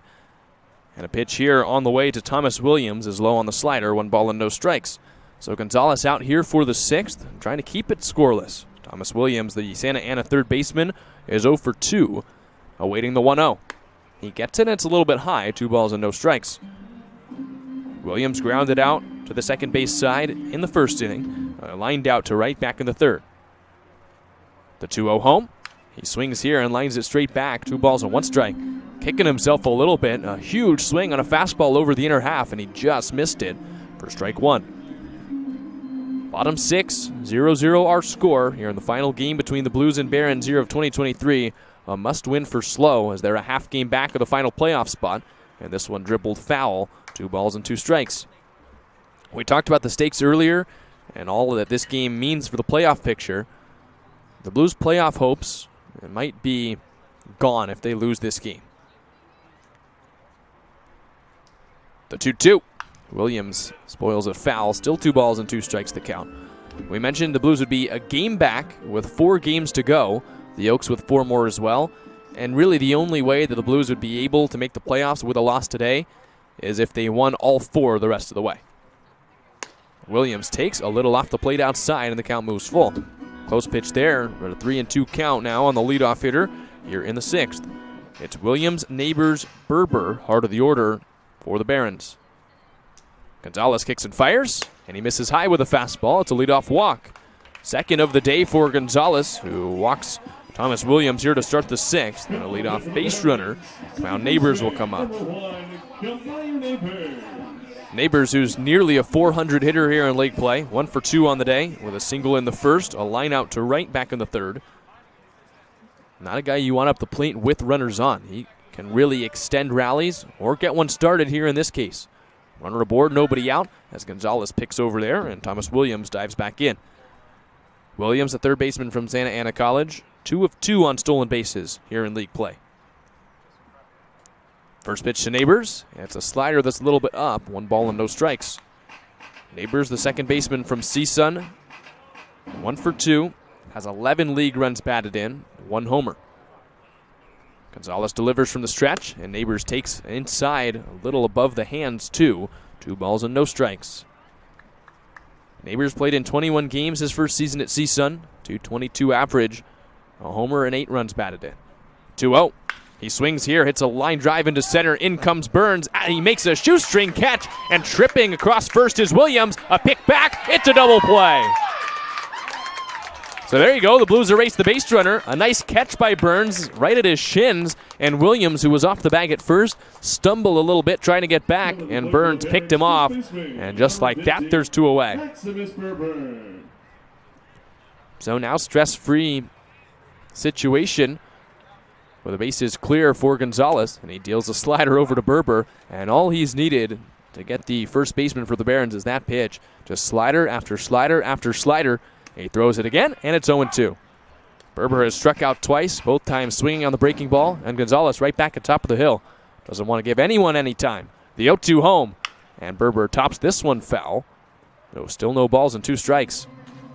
I would be shocked if we see anything other than a slider here in this at-bat. 0-2, 2 outs here in the 6th inning. Gonzalez shakes. Maybe he wants to go back to the breaking ball. Here it is. It is, and he fouls it off. Still 0-2. Matthew Gonzalez was working at a lightning quick pace. And it's not only to Berber. He's right back atop the hill to every batter. Waits for the umpire to point, and now he comes back down the hill. And he struck him out. 3rd straight time, same thing. He shakes his head, almost as if to say, how can you not hit that pitch after I've thrown it so many times? And we're 2/3 of the way through this game. Still no runs across. Heading to the 7th, a 0-0 game.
In the blink of an eye, it's the top of the 7th, and a new pitcher is in for the Academy Barons. It's Shamir Marshall, the lefty from Compton College, 6'2", 200-pounder. Will be a sophomore this next season, and he's got a 3 ERA so far across 6 innings for the Barons. 9 strikeouts, though 10 walks have been the big issue. Only 4 hits allowed, but it's the free passes that Marshall trying to work around, and he'll face the heart of the order here for the Blues in the 7th, starting with Jacob Ruley. Still a scoreless game, 0-0 our score, 2/3 of the way through, and Ruley takes the first pitch fastball outside, 1 ball and no strikes. Ruley's 0 for 2. He struck out swinging in the first, grounded out to third in the 4th. Blues left fielder leading off the 7th inning with the new lefty on the hill. Marshall comes set, kicks and deals, and Ruley takes low, 2 balls and no strikes. Marshall's last time out was the 22nd against the Oaks. Went just a third of an inning, walked 1, faced 3 batters, and just got the 1 out.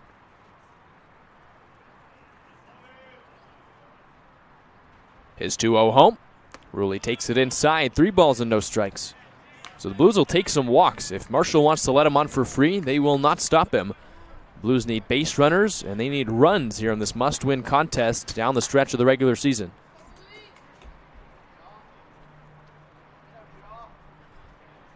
(3-0). Ruley taken all the way, takes a fastball in the outside corner for a strike. Got about a third of the way to the first base bag before turning around and retaking the right-handed batter's box. 3-1. Ruley came into this game getting .231, a homer, 9 runs batted in. The 0 for 2 day so far. It's Mastiangelo on deck, then Jake Bold as the Blues try and start a rally for the first run of the game here in the 7th. Marshall kicks and deals, and Ruley takes a fastball. This one is ball 4, and it's a leadoff walk. So Ruley aboard, leadoff base runner on, and it's a base runner with some speed. So the Barons need to be careful. Jacob Ruley is a perfect 12 of 12 on stolen bases so far this year, and we'll see if the Blues try and send him. They've been rather conservative across the last 2 days with base runners, but here in a situation where runs are at a premium, it might make sense to get Ruley on the move. Matt Mastiangelo at the plate. He's been hit by a pitch and grounded out. Cleanup hitter in today's contest. The lefty deals, and Mastiangelo fouls it away. 0-1. Ruley was dancing off the first base bag, got a big secondary lead, but did not steal. And he's got to be careful at first, too, with Shamir Marshall, the lefty, on the hill. Have to watch out for the deceptive move. Steve Tolley, the third base coach, applying signs in that third base coach's box. Left-on-left matchup here with nobody out. Marshall picks up his foot. Ruley goes. The pitch is inside. Laureano a throw from his knees, and Ruley takes the bag. Make it 13-13, and the Blues have a runner in scoring position with nobody out. Pitch was inside as well, a 1-1 count. Laureano stayed planted on his knees and tried to get Ruley, but been a tough man to throw out, and nobody's done it. And now a runner at second base, a 1-1 count. Still nobody out in the inning. Now Mastiangelo's job is get Ruley to third and give Jake Bold a chance to drive in a run. Go ahead run at second, 180 feet away. 1-1, and Mastiangelo spoils it foul. Still 1 ball and 1 strike. Ball bounced off a light pole and came back on the field. Second one of those we've seen where the ball has gone foul over the dugouts and hit the big lights that stand over the MLB Youth Academy. This one, unlike the first one, bounced back onto the playing surface. 1-1, left-on-left matchup. Mastiangelo trying to do a job. Marshall looks to second, now brings it home. Ruley takes off for third. Mastiangelo a dribbler to second. In comes Neighbors, who gloves and throws to first, and Ruley stops at third. So the Blues put on the hit and run. Ruley had the base stolen no matter what, but Mastiangelo makes sure he gets to third. And now with 1 away, an RBI opportunity for Jake Bold. And now a coach out of the dugout for the Barons. They want time. Going out to talk to Shamir Marshall. This is a big spot in the game. Top of the 7th. No team has scored yet. And this is the best chance the Blues have had by far today. They're going to bring the first baseman, Max Berber, out of the game. Someone else is over. I don't know if Berber wants a different glove. And he does. He chucks his first baseman's glove into the dugout and picks up another. The optics of that, it really looked like Berber, who's been the closer so far this year, before turning into a two-way player for the Barons, it looked like he was getting pulled from the game in order to go warm up. I don't even know if that's legal here in CCL play. Either way, the meeting concludes at the hill. The infield is coming in for the Barons, and Jake Bull will get a chance to try and knock in Jacob Ruley, the go-ahead runner at third, with just one away. Bull scorched a line drive that was caught at third by Williams his last time up. Pitch on the way, and Bull takes the first pitch fastball high, 1-0. Bold is 0 for his last 15, but a chance here to pick up a hit. Put the Blues in front first. Top of the 7th, 1 away, a 0-0 game. Really excellent speed at third, so all Bold needs to do is lift a fly ball somewhere to the outfield. Taking a 1-0 fastball. It bounces away from Laureano, the catcher, but he slides to keep it semi-close to home plate. 2-0, and Ruley has to stay at third. Ruley was walked to start the inning by Marshall, stole second base, advanced to third on the fielder's choice by Masiangelo, and that's where he stands now, a 2-0 count on a dangerous power hitter for the Blues. Marshall with the infield in right behind him, comes set. Brown glove held just above those Barons letters. He deals, and Bold takes a center cut fastball for strike one. 2-1 the count. Bold grounded into a double play in the second before that line out in the fifth. So he's 0 for 2. He's got 7 league runs batted in, and 8th would put the Blues in front. The 2-1 home, and Bold takes high and out. 3-1 the count. A walk doesn't do as much harm here to Marshall, as it would set up a potential double play ball up the middle with JT Rickon on deck, but also this is such a close game that the more base runners, the more risk. 3-1. Bold takes outside. It's the second walk of the inning, and now JT Rickon will come up. Runners at the corners with one away. A nice at-bat there from Bold. I'm sure he wanted a chance to hit, but only saw one pitch in the zone and took it for a strike. So a walk here. Runners at the corners. The bullpen continues to get warmed up. For the Barons, Shamir Marshall, a little bit of trouble here in his first inning of work, and now he's got to face JT Rickon. Rickon 0 for 2 as well. Grounded out to short in the second. Flew out deep to center back in the fifth. RBI opportunity for the third baseman. First pitch taking. It's down low. 1 ball and no strikes. Ruley with excellent speed at third. Jake Bull with above average speed at first.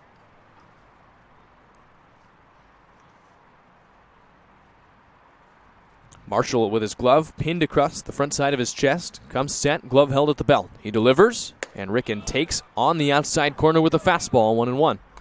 So Marshall re-enters the zone, pitching for either a strikeout or a ground out up the middle. Middle infield double play depth. Bassett, the shortstop, Neighbors, the second baseman, pinching the bag, trying to turn 2. Here's the 1-1. Rickon swings and misses. 1 ball and 2 strikes. Situation that'll really define the way this night's going to go for the Blues. They already have not scored through 6 1/3, and this is a scenario with runner at third, less than 2 outs. Can't have a strikeout. The Blues have struck out far too many times in this spot this season. Pick to first, and Bull dives back in. Berber, the first baseman, looks back, Ruley to third. Ball goes back to Marshall, and now Bull is laying down. He might be hurt. He is laying down, slamming the first base bag with his hand, and now he steps up. Flexing that right hand, he's walking down the first base line now. I might have jammed his finger on the bag. Doesn't look like he's cut up. It's more that he is just flexing those fingers, which is a situation we're seeing more and more here in baseball, where guys need that hand protector as they slide because they're jamming their fingers on bases. And Bold has one on his left hand, but not his right, and that's the one that is being checked out now by the trainers down the first base line. Blues have multiple catchers here on the trip, so they would have someone to bring in for Bold. And now water being brought out by the trainers, being sprayed on the hand of Bold, so maybe it is a cut of some sort. And Bold is bouncing up and down. Clearly it stings as they spray the water, jumping on foot to foot. Got a smile on his face, but looks to be in pain as they apply antiseptic to the wound, dabbing it to remove the blood from the bottom of his hand. In the area between the palm and the wrist that can get cut up pretty often when you dive back in. The right throwing hand for Bold being checked out. So the removal of a little bit of tension here, but it's hard to forget this is a big spot in this game. Blues have runners at the corners, one away. No one has scored in this game, so Jacob Rulli, who's at third, is the potential go-ahead run. And here a slight pause to check on the Blues catcher down the first base line. Bold continues to be checked out. We're going to take a step away, but when we come back, still this tense scenario on the Blues streaming network.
Jake Bold's all right. He stays on the first base bag, and we're back here to baseball. First and third, a 1-2 count, one out.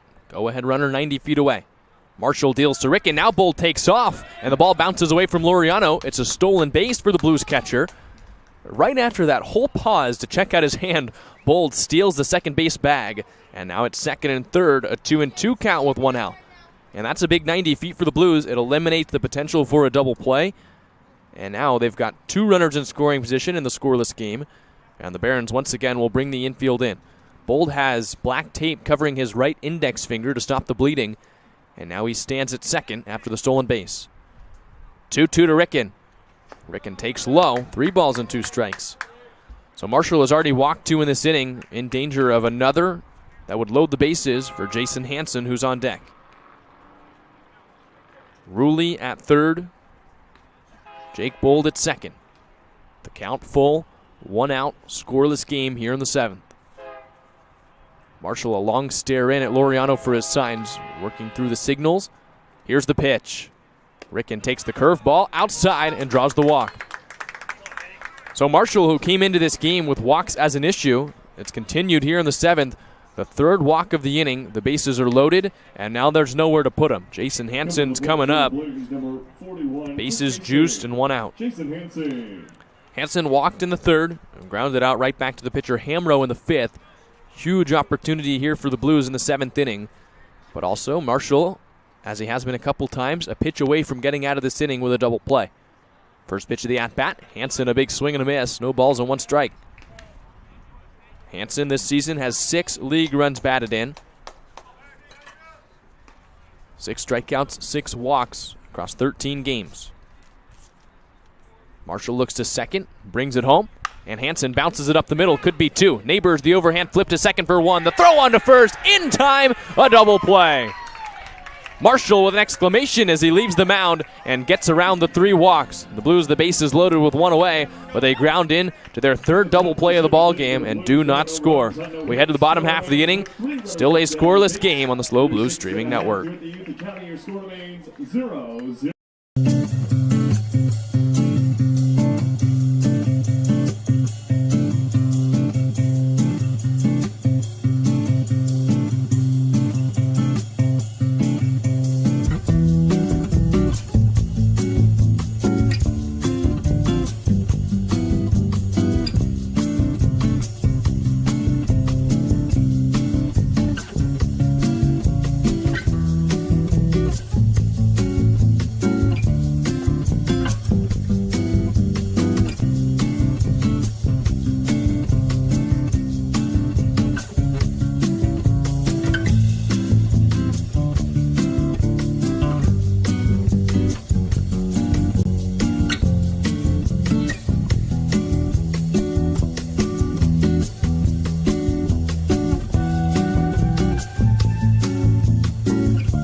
Matthew Gonzalez continues out on the hill for the Blues. We're in the bottom of the 7th after SLO couldn't score with the bases loaded in the top half of this inning and just 1 out. It's still a scoreless game here, bottom 7. Jacob Klinowski, Alex Laureano, Dylan Lena due up, and Matthew Gonzalez trying to keep things scoreless here on the SLO Blues streaming network. He deals here to Klinowski, and the left-handed hitting left fielder takes inside and low. Slider that almost hit his back foot, 1 ball and no strikes. Klinowski's 2 for 2. Hit a line drive single into right his first time up, and then reached by way of a little nubber opposite of the shift in his second at-bat.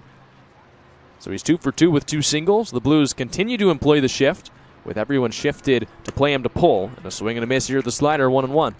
Kate O'Hara is about a couple of steps to his normal side of the second base bag. Sam DiCarlo swung way over into the outfield as Klinowski checks his swing and went around at the fastball low, 1-2. And the third baseman, Ricken, as you can see, playing well off the bag. So the Blues, despite Klinowski hitting it away from the shift his last time up, still play him to pull. 1-2 the count. First batter here in the 7th. And Klinowski lifts it in the air. Shallow left. Jacob Rulli throws the hands up to call everyone off. And he collects out number 1. Jake Bold is still in the game as the catcher. It looked like that was a decision that took a little bit of time for Dean Traynor to come up with. They sent Jacob Galloway out to catch the warm-up pitches as Jake Bold applied some more tape to his right finger, fixing up that tape job on the index finger that he injured last inning. And they watched Bold make the throw down at the end of warm-ups and decided he could stay in the game. Here a chopper foul off the bat of Alex Laureano. No balls and 1 strike. So it was in doubt whether Jake Bold would be able to stay in the game, but he's still in there. The throw was bounced a couple of times onto second, so we'll see if there's a runner aboard. The Barons might try and take advantage. As here, a big fly into right field. Heading back the right fielder, Mastiangelo. He's still running, and he's called off by Nin Burns, the center fielder, who catches the ball in the gap for the second out. Anyways, if the Barons are able to get a runner aboard, they might try and take advantage of the injury by running on Bold, but with how efficient Gonzalez has been, that situation has been few and far between. 2 quick outs here in the 7th inning as Gonzalez has answered the call for the Barons, or for the Blues, rather. Working in the windup, just 4 hits allowed so far, trying to keep things scoreless through 7. Pitch here to Dylan Lena, a slider on the outside corner, 0-1. The showcase game selection, DH hitting 7th today. Takes the slider outside this time, 1-1. Lena popped out, back in the 2nd, struck out in the 4th. 0 for 2 day. See he's hitting down the lineup in an unfamiliar spot. Takes the 1-1 here outside, 2 balls and 1 strike. Been a pitcher's duel so far. Matthew Gonzalez trying to keep it that way and match the zeros thrown up by the Barons here in the 7th. The 2-1 offering. Lena swings and lifts it in the air. Shallow into right field. Mastiangelo comes in. The second baseman DiCarlo out, and it's Mastiangelo who drops the ball straight through his glove down the line, and Lena chugs his way around to second. A ball that maybe Mastiangelo lost a bit in the lights, but it came down, hit off of his glove, and it's an error and potentially a crucial one. Now the go-ahead runner at second base with 2 away. Second life here now in the inning for the Barons. It'll give Max Diaz a chance to knock in a run. Lena at second. 2 outs. So an error on the Blues right fielder who called off Sam DiCarlo and dropped the ball near the line. Fell fair. And now Diaz, who's got 8 RBI on the season. If he picks up a 9th, it would put the Barons in front. Gonzalez from the stretch. Kicks and fires. And Diaz takes a poured-in slider for strike 1. 0-1 the count on the University of New Orleans left fielder. The 8-hole hitter with Justin Baldwin on deck. 0-1. Diaz takes outside with a slider. 1 ball and 1 strike. Lena has below average speed at second. He's the go-ahead run, so let's see. Diaz will have to place one well. The Blues will have a chance on a hit to throw out Lena. 1-1. Diaz takes a slider and it froze him for a strike, 1-2. Gonzalez trying to work around the error by Mastiangelo and end the 7th scoreless. A 1-2 count, 2 away. The righty kicks and fires, and Diaz just barely catches a piece to stay alive, still 1-2. 2 quick outs to start the inning. Now with Lena at second, an RBI opportunity for the Barons, who are trying to strike first. Another 1-2. Diaz hits a high, towering fly ball down the left field line, hooking, and it falls foul. Jacob Rulli in pursuit, but it falls into the bullpen for the Barons. Still 1-2 the count with 2 away.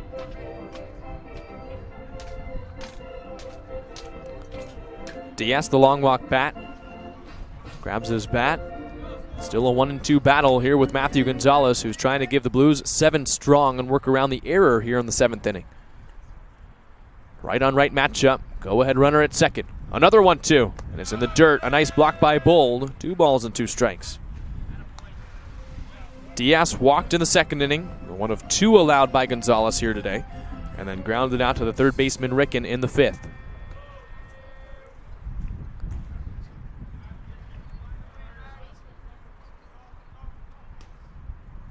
The 2-2 home.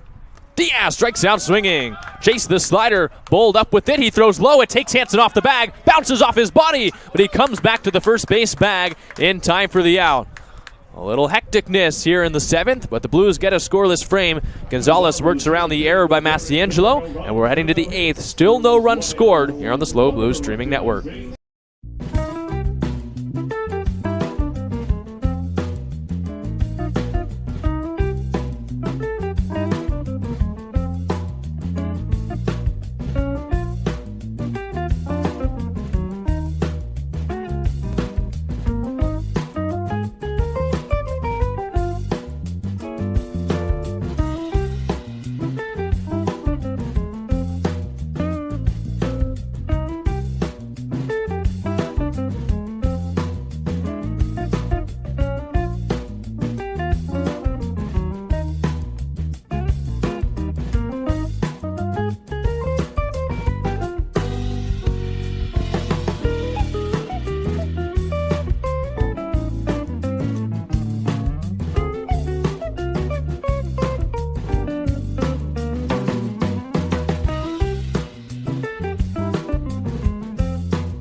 Matthew Gonzalez has done his job so far on the hill, and the Blues are trying to supply him a run and get him a lead. We'll see if Gonzalez is back out there for the bottom of the 8th. He's at 94 pitches so far through the 7 innings that he has thrown. It'll be a decision for Dean Traynor. The Blues limited on pitching, but the pitch count racking up so far for Gonzalez, and the Blues are trying to earn him a lead here in the 8th inning. They had the bases loaded with 1 away in the 7th, could not score, and now Shamir Marshall, after rolling that double play, stays out. Facing Sam DiCarlo, he misses high with a fastball. 1 ball and no strikes. Interesting decision here from the Barons. Marshall, though he didn't give up any runs, struggled mightily in the 7th, walked 3 before getting that double play. But maybe they don't have anyone else either. Stays out there, and he misses high now again. 2 balls and no strikes. There is a right-hander warming up in the pen for the Barons, so maybe it's Marshall out here with a short leash. But dangerous here in a scoreless game. Keep a pitcher who's struggling out on the hill. DiCarlo takes the 2-0 fastball in there for strike 1. Top of the zone on the outside corner, 2-1. From here, it looks like the right-hander that's warming up is a familiar face. I believe it's Nicholas Romanowski, who is infamous among Blues fans for his performance and his behavior at Sinsheimer Stadium. Had an excellent outing for the Barons in one of those tense games between the Blues and the Barons, and came off the field chirping at Blues fans. DiCarlo takes his 2nd straight walk, and another leadoff base runner here for the Blues. So that's Marshall's 4th walk, and if you're the Barons, I don't know how much longer you can stand idly by and watch him walk base runners. Runner at first with nobody out. Romanowski in that outing came off the mound yelling something along the lines of, "This is our house. We own this place," for the most part. And then went out there for a 2nd inning and gave up the lead, and the Blues fans yelled it right back at him as he left the hill. Darius Price squares to bunt, takes a fastball in the outside corner from Marshall, 0-1. So Romanowski, in the circles of Blues fans, not one of the most beloved players that's come across San Luis Obispo so far this season. He continues to warm up in the hill. The Blues have the go-ahead runner on base with nobody out here in the 8th, and Darius Price looking to move him over. 0-1 the count. Squaring to bunt again. Marshall kicks and fires, and Price can't get it down. Bunts it back to the on-deck circle. It's 0-2. Price came up in this same spot back in the 6th as DeCarlo had walked in the inning, and eventually Darius Price, with DeCarlo on the move, hit a ground ball shallow to short that moved him over after he failed to get down a bunt. Now he's got to find a way to move him over with the bat. An 0-2 count. Marshall delivers, and Price strikes out swinging. A 3-pitch K for Marshall, 1 away. So Price strikes out for the first time. That's the first K for the Blues since the first hitter of the 4th inning. And now with 1 out, the batter will be Nin Burns. DeCarlo still at first. He's the go-ahead run here in the 8th. And Marshall will face the leadoff man, Nin Burns. Burns struck out looking in the 1st, grounded out to 2nd in the 3rd, flew out to right his last time up in the 6th. First pitch of the at-bat, and Burns takes a fastball in the inside corner, strike 1 call. So an 0-1 count, 1 away, runner at first for the Blues. Middle infield plays double play depth for the Academy. Bassett and Neighbors, the shortstop, pinch up the middle. Pick to first, and DeCarlo back in. SLO trying to score a run. They had 12 yesterday in 10 innings, and maybe they used up all the offense in yesterday night's game. Still no runs across for either team. We're here in the top of the 8th. Marshall delivers, and Burns takes strike 2. Fastball right past the belt. It seems to handcuff Burns a little bit. A lot of velocity out there from Marshall. 0-2. Burns trying to battle with 2 strikes. Struck out in his first at-bat. He's put it in play his last 2 times up. 0-2. And Burns takes high all the way to the backstop. Past a leaping Laureano. And DeCarlo advances into scoring position. So that's a big mistake there from Marshall. Now it's basically as if Burns had gotten that, or Price rather, had gotten that bunt down. DeCarlo at 2nd. Go-ahead run 180 feet away. And a 1-2 count on Burns.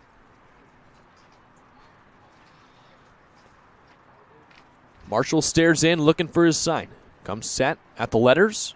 2 looks to 2nd. Now he brings it home. And Burns takes the fastball high. 2 balls and 2 strikes.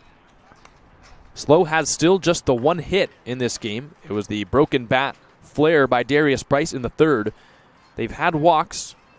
They've had 5 of them. And now the last 2 into 3rd innings combined. But still just the 1 base knock. 2-2 on the way. Burns takes off the plate outside. And that was close. Shortstop Anthony Bassett, vocal from his position behind the second base bag. He wanted strike 3, but instead a full count, and Marshall a little walk around the mound, and he's back atop the hill. 3 balls and 2 strikes. Sam DeCarlo, the go-ahead runner at 2nd.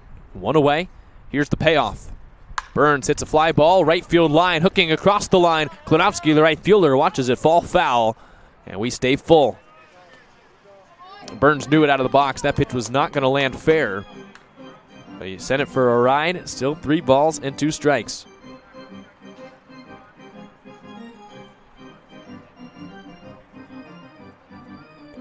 One away, top 8. Scoreless game in the final contest between these 2 teams this summer. It's been a pitcher's duel so far. Shamir Marshall looking to keep it that way here in the 8th. 3-2 the count still. Another payoff. And it's low. So Burns avoids the strikeout. He draws the walk, and it's 1st and 2nd with 1 away. Pitching coach comes out of the dugout for the Barons. We'll see if this is the end of the day for Shamir Marshall. They've got Romanowski in the pen. He has stopped throwing. Maybe that means he's worn. Maybe that means he's been shut down. But the point goes to the bullpen. Romanowski coming in. Kate O'Hara coming up. When we come back, it'll be 1st and 2nd with 1 out as the Blues try and take the lead here in the 8th.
raise stakes here in the 8th. And a new right-handed arm coming into the game for the Academy Barons. It's Nicholas Romanowski, as we suspected.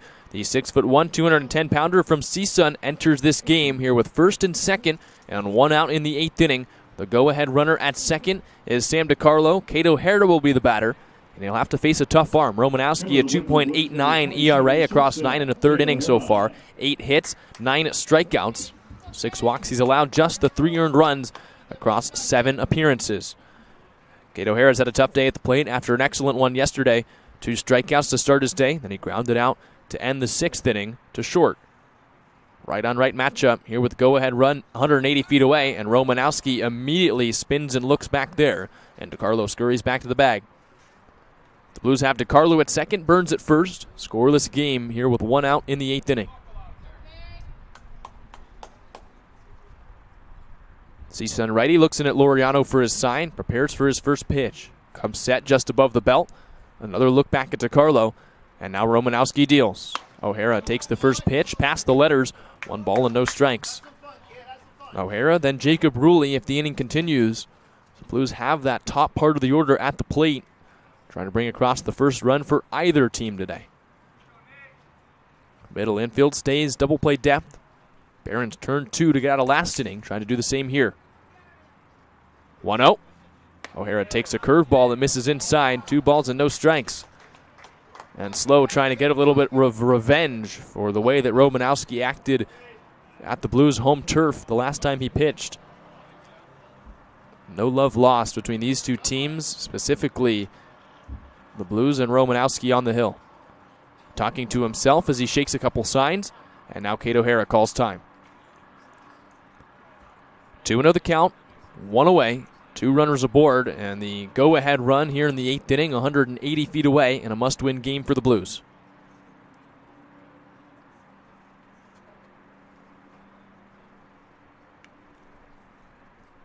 Romanowski set again. His 2-0 on the way, and O'Hara takes a breaking ball on the inside corner, strike 1 call. Romanowski, a transfer from Adams State. Spent half of the fall season there last year before entering the portal, and he'll be at CSUN next year. Fastball in the high 80s to low 90s. Throws a splitter, a slider, a curve, and a changeup. 2-1. DiCarlo off for third, a swing and a miss, and Laureano can't collect the baseball. So now the count 2-2. Both Blues steal, and now it's second and third with 1 away. Romanowski trying to argue it was a foul ball from O'Hara, but a straight swing and a miss and aggressive base running has allowed the Blues to get 2 men in scoring position. Still just the 1 out, and the infield again for the Barons will come in. So now O'Hara doesn't need a hit to bring in a run. Just trying to put something out there in play and make at least a productive out to bring in the first run of the game.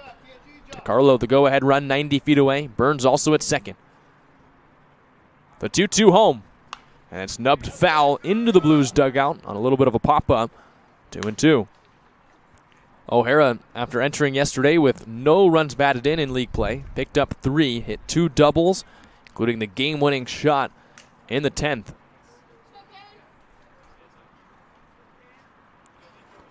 Two and 2 battle here. 2 runners aboard, still just the 1 out. Romanowski kicks and deals. And O'Hara strikes out swinging. He chased the slider, and Laureano tags him out. 3rd strikeout of the day for the Texas shortstop as Romanowski picks up an essential K. And there's 2 outs now.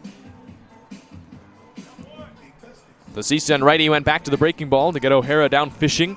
And now that's a big out for the Blues. They had second and third with 1 away. They could have scored without a hit, and now that's not exactly the case.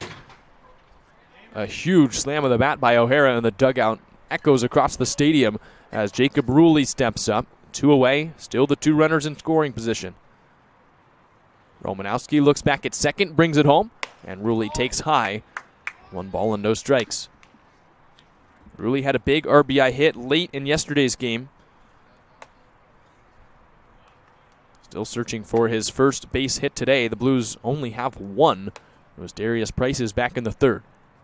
2 walks have allowed the 2 runners aboard, a 1-0 count. Romanowski kicks and fires, and Rulli takes in the dirt. Laureano blocks the changeup. 2 balls and no strikes. Rulli struck out swinging in the first, grounded out to third in the fourth, walked and made it all the way to third last inning. The Blues had bases loaded with one away before grounding into a double play to strand everyone. Trying to avoid a similar situation here in the eighth inning.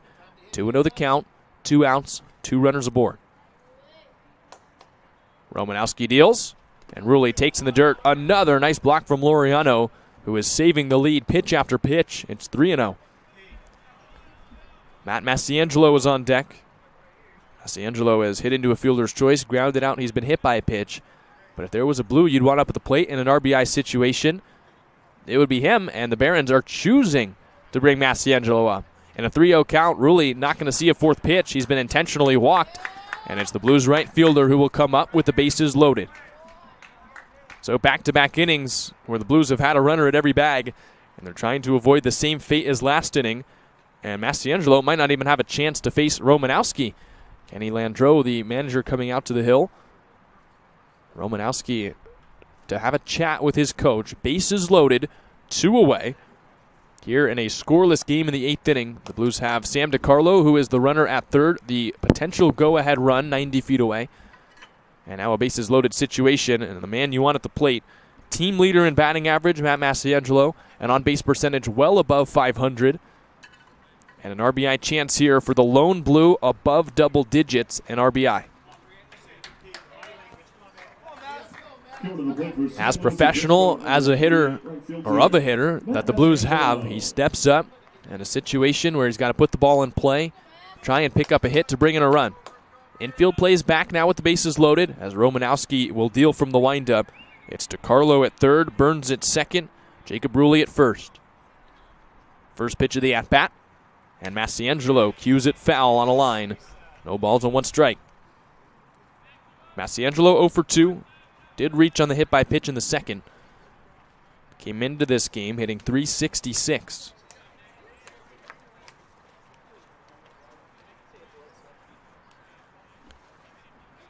Go-ahead run a mere 90 feet away as the Blues trying to strike first late in this game. We're here in the eighth inning, and it's still 0-0. 0-1 the count. Romanowski fiddles in his glove, and he kicks and deals. And Massiangelo takes outside, 1 ball and 1 strike. Another reason that you want Massiangelo at the plate is you can be rather confident he will not strike out. Just 2 Ks so far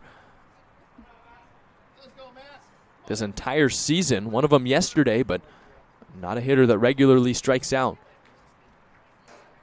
Trying to cause some chaos on a ball in play. 1-1. Every pitch matters here. Pitch on the way. It's above the letters. 2-1 the count. Massiangelo, the 2 strikeouts, now in 43 league at-bats. Also the 15 hits. He's been hit by 6 pitches, and he's walked 16 times. 2-1 now the count. 2 away. Romanowski delivers, and Massiangelo takes strike 2. Fastball on the outside corner. Blues right fielder's unfazed, continues to dig out the box, steps back out again to readjust the batting gloves. He'll step back in, a 2-2 count with 2 outs. The crowd hanging on every last pitch. 2-2, bases loaded. Here's the offering. And Massiangelo takes high, 3 balls and 2 strikes. So now Romanowski, no option other than to pour one in the zone here. The Blues will have the base runners on the move. DiCarlo at third, Burns at second, Rulli at first. And they'll be running on the pitch. 3-2 the count, 2 outs here in the eighth. From the windup, Romanowski kicks and fires. And Massiangelo takes high, and that's the lead. A walk for the Blues. They don't need a hit, and they take a 1-0 lead on a pitch above the letters. And Romanowski yelling at his own dugout. Out of the dugout, the coach asking for the Barons whether it was up or not, and he gets pushed back by the umpire into the dugout. They are not happy. Barons lose the tie game on a pitch that's a little bit too high, and the 17th walk for Massiangelo of the season is the biggest one so far. It is 1-0. And now Jake Bold a chance. An anticlimactic way for this inning to turn out, but the Blues in front. 1-0 lead as Bold prepares, and he takes a first pitch fastball in there. We know Romanowski's had a bit of a temper so far this season. We saw it at home, and not happy with the call there on the 3-2 count to Massiangelo. Thought he deserved strike 3, but instead ball 4 puts the Blues in front. Jake Bold, the Princeton catcher, has walked, lined out, and grounded into a double play. He's 0 for 2. The 0-1 offering, and Bold takes inside, a pitch that almost hit him in the hands, 1-1. So DiCarlo, who walked to lead off the inning, comes in to score on the 4th walk of the frame. And now Bold a chance to make the inning really cut deep. The 1-1 offering. Bold swings and misses. Got a big hack off, and now he shakes that right hand that's been bugging him ever since his injury, diving back into the bag. 1-2 the count. Blues have gotten the run they needed to take the lead, but they'd love more. Bases loaded for the 2nd straight inning, but a 1-2 count. Romanowski into his windup. He fires, and Bold bounces it on the ground. Bassett, the shortstop, down to a knee. He throws to second to get Massiangelo, and that ends the inning. Blues get the lead on a walk. Romanowski yell towards the umpire as he leaves, continues to chirp, and he'll head back to the dugout. Blues in front for the first time today. It's 1-0 as we head to the bottom of the 8th. Your score, the San Luis Obispo Blues 1.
We welcome you back to the MLB Youth Academy here in the bottom of the 8th inning. Matthew Gonzalez's day is done after a long 8th inning on offense for the Blues. 94 pitches for the San Luis Obispo right-hander. He gives way to Matt Hartford, the Cuesta College righty.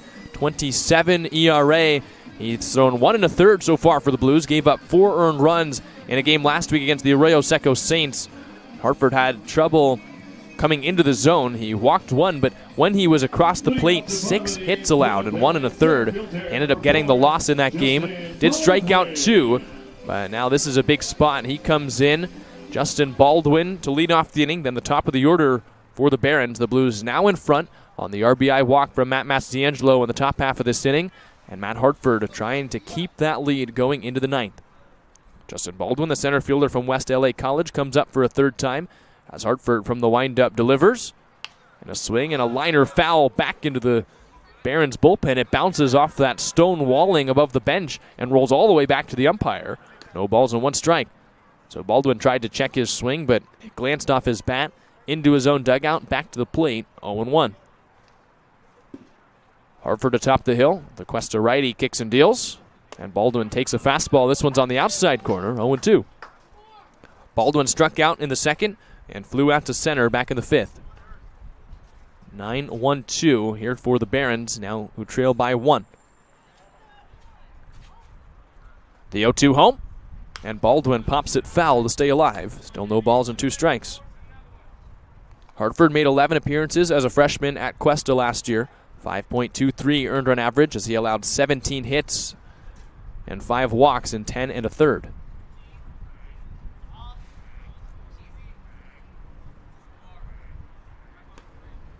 Another 0-2. Baldwin takes outside a 2-seamer that ran a little too far. 1 ball and 2 strikes. Must-win game here for the Blues. They're finally in front, and Hartford trying to keep it that way. First inning of work here in the 8th. He deals 1-2, and Baldwin gets a good hack off but fouls it away. Still 1-2 the count. Baldwin entered this game with a .278 average, 3 runs batted in, and 0 for 2 days so far, but tried to spark the rally here in the 8th. Top of the order, and Anthony Bassett on deck.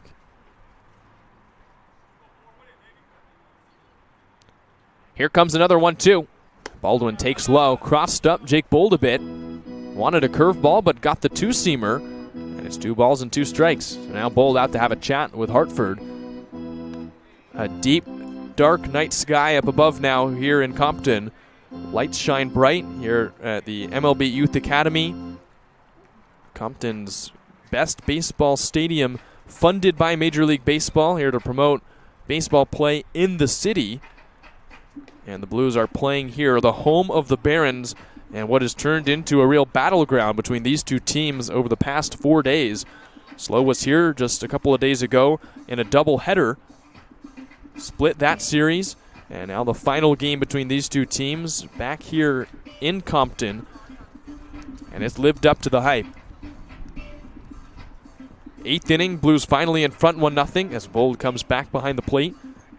2-2 count here on the leadoff hitter in the 8th inning, Justin Baldwin. Hartford back on the rubber, working from the first base side. He kicks and fires, and Baldwin takes low. Took the change up that bounced before the plate from 0-2 to 3-2. Walks were the undoing of the Blues in yesterday's contest on the hill. They've been the reason the Blues have been able to take the lead on offense today. Hartford fires 3-2. And Baldwin ropes it on the ground. It bounces off Jason Hansen, who scurries, picks it up, and tags the first base bag just before Baldwin in time for the out. So a rocket off the bat of the center fielder, but it clanked off of Jason Hansen, kept it close, and he got out number 1. And now the top of the order comes up. 1 out, bases empty. It's Anthony Bassett, the shortstop. Bassett from LA Harbor College is 0 for 3 today. He's reached once on an error back in the 3rd. In the 1st, he flew out. In the 5th, he grounded out. First time coming up since that 5th inning, facing the new righty for the Blues. And Bassett lines it straight back. No balls and 1 strike.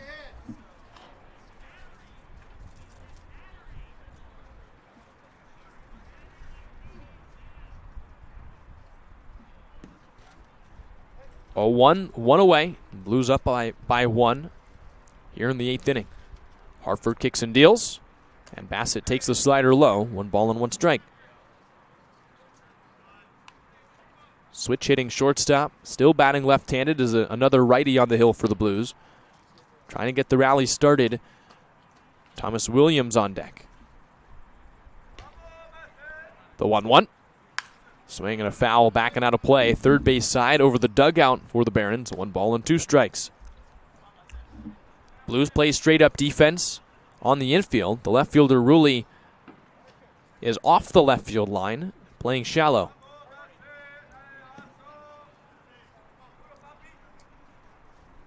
One-two offering, and he struck him out. Fastball right by the hands, and that's out number 2 here in the 8th. So Bassett down on strikes, and that gives way to Thomas Williams. Bases still empty, 2 outs, and the third baseman from Santa Ana College comes up. Williams is grounded out, lined out, and walked. So Hartford looking for a 1-2-3-8 and get the Blues bats back up, trying to add some insurance here from Compton. Hartford kicks and fires. And Williams lines it straight back foul. Again over the dugout. 0-1. 2 away now in the 8th. Right-hander warming up in the Barons bullpen, preparing for the 9th inning. And that looks from here like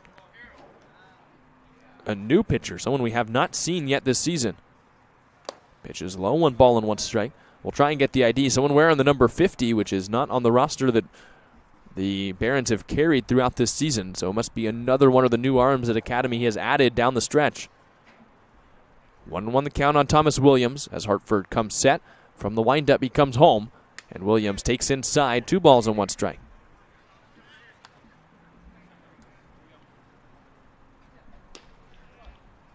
There's Maximus Berber, who's warming up. He's just wearing a different number. He has shifted his number to 50. And he's warming up in the pen. So the first baseman for the Barons getting loose. And it makes sense. He's normally their closer before he's turned into a two-way player. As now the count is 3-1 on Thomas Williams. So the Barons want to go to their high leverage arm to try and keep this one close.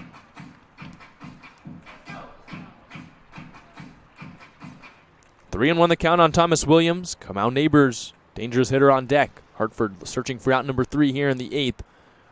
Cuesta righty delivers. And Williams golfs it foul. I think he chased ball 4. Count moves full, 3-2.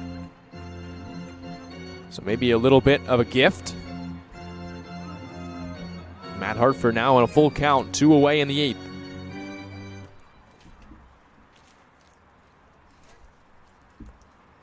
Three balls, 2 strikes. Williams deep into his squat, trying to battle up with 2.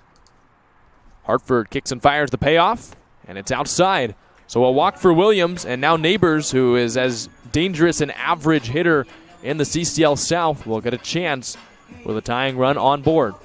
Coming to the plate for the Barons, second baseman, number 1. Come out Neighbors. Came into this game hitting .384. He's got a single. He's lined out into a double play, and he's lined out to right. So 3 nice pieces of contact for the CSUN second baseman. And now with the tying run at first, a 4th at bat, he will see Matt Hartford for the first time. Hartford picks back, and running back to the bag, Thomas Williams gets back in safely. Barons hoping for a 2-out rally here in the 8th. And Hartford looking for out number 3. Middle infield. Crunches towards the bag at second. First pitch fastball on the inside corner for a strike. It's 0-1. Hartford working from the stretch for the first time.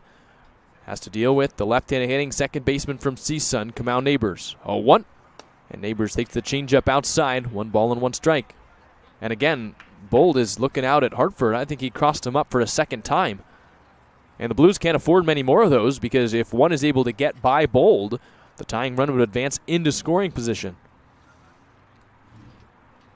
1-1 home. Neighbors cracks it foul the other way. 1 ball and 2 strikes.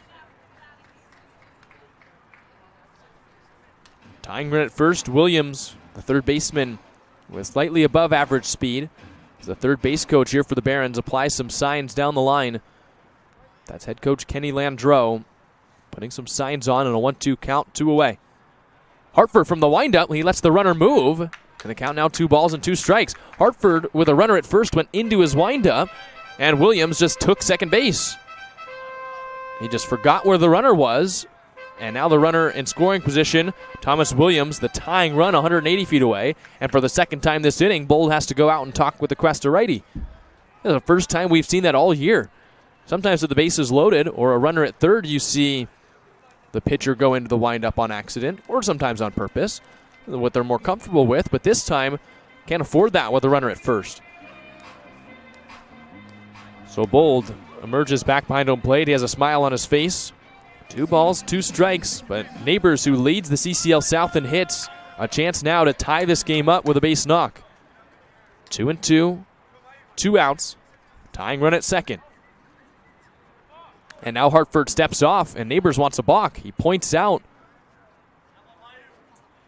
and I think he should have gotten one. Hartford with a twitch as he tried to step off, and no balk called. 2-2 the count, a 1-0 game. Pitch on the way, and Neighbors hit with it. Inner elbow off that pad, and Neighbors will take first. So now first and second with 2 away. It's not the worst thing in the world to hit Neighbors there, because Neighbors is so potent as an average hitter and has picked up so many base hits against the Blues this season that a better chance than not that he might have been able to come up with a hit there to tie the game. But now you've got the tying run and the go-ahead run on base. And a powerful hitter coming up, Max Berber. So Berber, who was warming up in the bullpen, preparing to pitch the 9th inning, had to scurry back to the dugout, and now he takes the right-handed batter's box for an at-bat here. One that could really decide the fate of this game. 1-0 Blues lead. Tying run at second and Thomas Williams. Go-ahead runner at first, Kamau Neighbors. Berber has struck out 3 times in his first 3 plate appearances. Oh well. It's a fastball from Hartford that misses low. And I think if anyone is most excited about Berber or about Matthew Gonzalez being out of this game, it's Berber, who just never picked up the slider. Struck out 3 times against it. Now he gets a chance to face a more fastball-heavy pitcher in Hartford. The 1-0 offering, and Berber takes it low. 2 balls and no strikes. First 2 hitters, Hartford was able to retire with relative ease. He got Baldwin to ground out. Then he struck out Anthony Bassett. But now the walk to Thomas Williams, the hit by pitch to Neighbors, and a 2-0 count. Berber takes that pitch at the top of the zone, but a little above it. 3 balls and no strikes. Now you've got Jacob Klinowski, who's got 2 hits today, 16 RBI on the season, who's on deck, and a walk would bring him up with the bases loaded. 3-0. Berber takes off the outside corner, and that's a walk. So the first 2 hitters were retired by Hartford. Now the bases are loaded. You've got the tying run now 90 feet away. The go-ahead runner in scoring position. And the Blues really have no option but to leave Hartford out there to face one of the hottest hitters in the lineup. Jacob Klinowski will be coming to the plate. And maybe the Blues do have another option. Dean Traynor emerges from the bullpen, or from the dugout, stares out at the bullpen. And who knows, still no point from Dean Traynor as he walks out to talk with Matt Hartford. The bases are loaded here in the 8th inning with 2 away. Now Traynor points to the pen. A new arm coming in. Hartford unable to get the elusive 3rd out here in the 8th, and it'll have to be someone else. New arm coming in. We'll take a step away. When we come back, a big spot here in the 8th.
Well, stop me if you've heard this one before. It's a high leverage situation. The Blues need a win, and they're turning to a position player on the mound. Bases loaded, 2 away here in the 8th.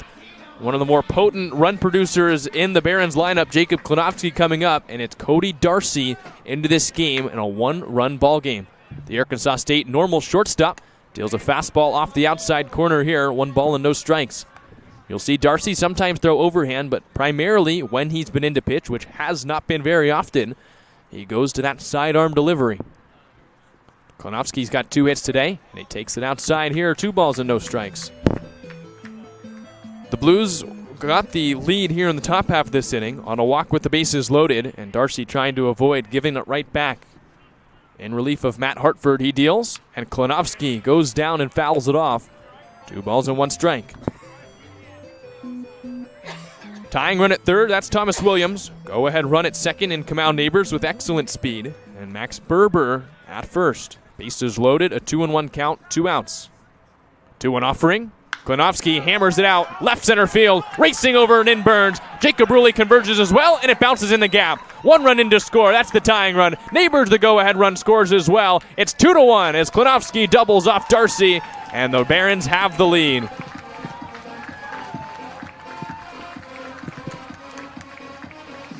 And folks, at some point, the string of luck for the Blues with the position players on the hill was going to run dry, and that point seems to be tonight.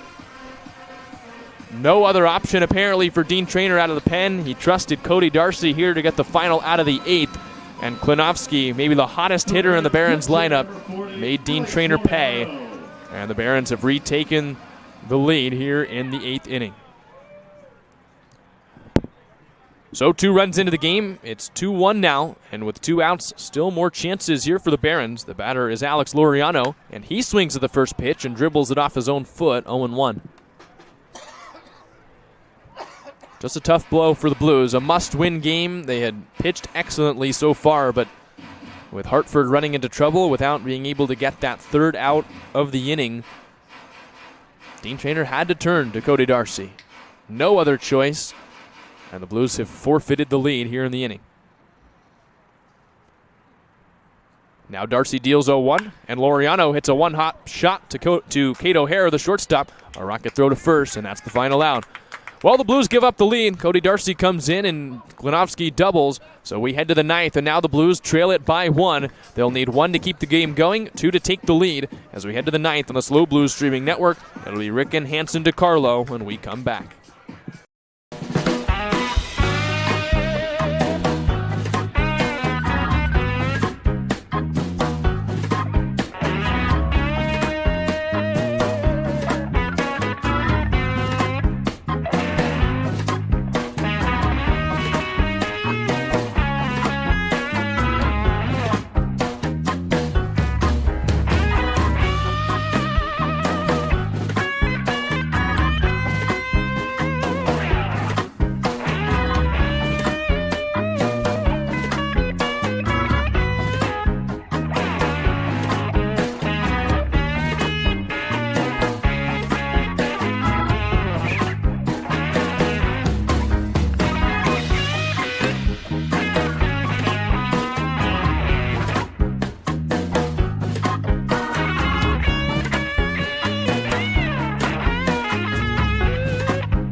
Well, here we go. Last chance for the Blues. It's 2-1 here in the top of the 9th inning, and they'll have to go through the closer for the Academy Barons. In a 2-1 game, Maximus Berber shifts from first to the hill, and the Whittier College right-handed pitcher with a 6.05 earned run average in 19 1/3, 2 saves on the season, and an 0-3 record. Berber will face JT Ricken, Jason Hansen, and Sam DiCarlo here. The Blues took the lead in the 8th inning, forfeited the lead in the 8th inning with Cody Darcy being brought into the game with the bases loaded. Gave up the double, and now the Blues trail it by 1, and they'll need that run to keep this game and maybe their season going. And Ricken takes a breaking ball for strike 1. The Blues third baseman, JT Ricken, has grounded out, flown out, and walked. The Blues offense just has not gotten things going. And here a check swing, and Ricken goes around at another breaker, 0-2. Just one hit for SLO all game. That came in the 3rd inning on a broken bat flare by Darius Price. They've squared some balls up, but still just the one hit. They were able to score on the walk. Now the 0-2. And Ricken takes the fastball outside, 1 ball and 2 strikes. Berber, a strikeout pitcher, but also walks have been an issue for him as well. 13 walks, 13 earned runs, 13 hits in 19 1/3. 1-2 offering, and Ricken takes strike 3 call. Breaking ball crosses the outer half. That's out number 1. So now Jason Hansen will come up. Hansen's had a tougher day at the plate. A big double play in the 7th inning. Blues had the bases loaded with 1 out when the game was still scoreless, and Hansen bounced into a double play to end the frame. He's also walked and grounded out back to the pitcher. 1 away. Takes a first pitch curveball for strike 1. 2-1 the score. Top of the 9th inning. Final game between the Blues and the Barons. 0-1. And Hansen swings and misses. A sword as he went around at the slider. 0-2 the count. Berber just going right after the Blues with the breaking stuff, forcing them to hit it. The Blues have not been able to today. Now the 0-2. And Hansen takes it low. 1 ball and 2 strikes.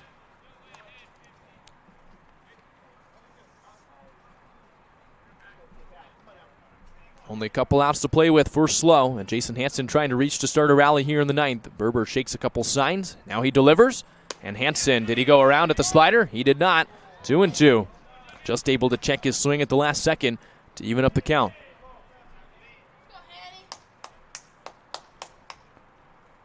Two balls, 2 strikes. Berber set at the waist.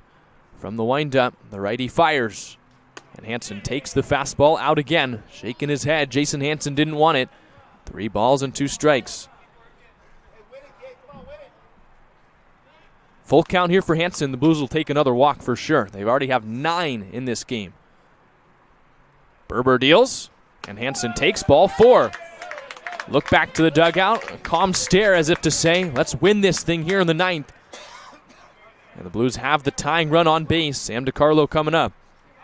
10 walks now on the game for the Blues. And this one puts the tying run aboard. And we'll see, are the Blues going to bring in a pinch runner here? They've got Jariah Lewis available off the bench in uniform. And that's who it is. Jariah Lewis coming into this game for Jason Hansen. So the Blues first baseman draws the walk, and he's taken out. Jariah Lewis coming out. He will run from first. Excellent speed for the Blues now. The tying run, Jariah Lewis. Ladies and gentlemen, your attention please. Pinch runner on first base for the Blues. Now running at first base, number 30, Jariah Lewis. Jariah Lewis has 15 league stolen bases. Tops on the team, tied with Nin Burns. And now the big decision after the pinch runner is whether to send him. Gets his lead off first. Berber from the stretch. Sam DiCarlo, the batter, at the plate. Berber delivers. A slide step, and he deals a fastball in there. 0-1. DiCarlo in this game, the second baseman from Washington, is grounded into a double play and walked twice. He's 0 for 1. 0-1 count here, 1 out. The Blues trail it by just the 1 run, and they've got the tying run at first. Berber bent at the waist, comes set just above the belt, and he picks back. Jariah Lewis, a dive back in. First action for Jariah Lewis in this game. Safe at the bag. 0-1, 1 out. 8 and 9 hole hitters due up the rest of this inning for the Blues. DiCarlo and Price. Berber the long pause. He brings it home, and he misses low. That's a strike. Laureano's glove touched the ground on strike 2. And the Blues, the loudest exclamation we've heard from the dugout all day, and they're not done. Upset at strike 2. And now DiCarlo really has to battle. Berber comes set. Now he comes home. And DiCarlo lines it off Laureano, the catcher. Off his chest protector. Still no balls and 2 strikes. maybe the pitch was a strike out of the hand of Berber, but you have to take into account the frame job that went into it.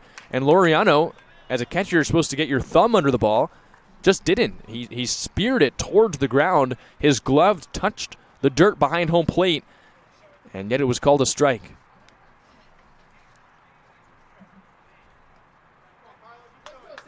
Still an 0-2 count, 1 out. Jariah Lewis takes off first. We'll see if he goes. He doesn't, and DeCarlo takes strike 3 call. 2 strikeouts in the inning now for Berber. He gets the second one looking, and DeCarlo takes the walk back to the dugout, out number 2. Just a tough at-bat. DeCarlo was handcuffed on strike 2 and then took strike 3 there from Berber. And now the Blues down to their last out. Into the plate for the Blues, number 50, designated hitter, Darius Price. It's the DH, Darius Price. Price has had a nice couple days at the plate. DH has the only hit in this game for the Blues. Broke his bat on a lofted liner over the head of the second baseman Neighbors. That was all the way back in the 3rd inning. And SLO, despite 10 walks, hasn't had a hit since that point. Lewis leads off first. Still the tying run here in the 9th inning as Berber a second straight pick back and Lewis dives in. And wonder now, with the Blues down to their last out, knowing that hits have been few and far between, do they send Lewis from first? Price awaits the first pitch of the at-bat. Berber doing everything he can to stall Lewis. And he deals a fastball in there for strike 1. 0-1 the count. Price would love to keep this game going. Turn it over to Nin Burns, the leadoff man and center fielder on deck.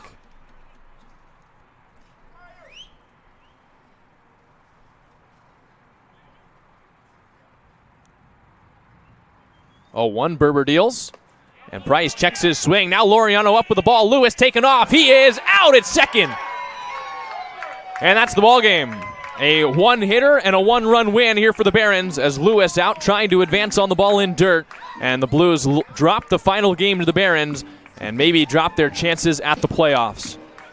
The Blues will fall to 1 game back of the Conejo Oaks as they fall by 1 here in Compton. And with just 4 games to go, it will take a heck of a performance across the last couple series for the Blues in order to make the playoffs. And who knows, this one a game that the Blues might be kicking themselves about as they look back at the league schedule. If they're not able to make the playoffs, they're 1 hit by the team with the worst record in the league, the worst pitching staff and ERA so far here in the CCL South. But the Barons, who have played the Blues tough all year, come away with the win. And what a season series it was. The Blues won 4 of the 7 games. The Barons win their 3rd here today and win their 4th game in the last week or so. And they take a big one, maybe knocking the Blues out of playoff contention. A 2-1 final here from Compton as the Blues finish up their last full road trip of the summer with a 2-1 loss. And now they'll head back home, a long ride home, thinking about what could have been. For everyone involved with our broadcast, A.J. Brown, the statistician, I've been Jack Smith. Thank you for tuning in to the SLO Blues Streaming Network. We'll be back on Friday with the Blues and the Riptide at home from Sinsheimer Stadium. First pitch, 6:05.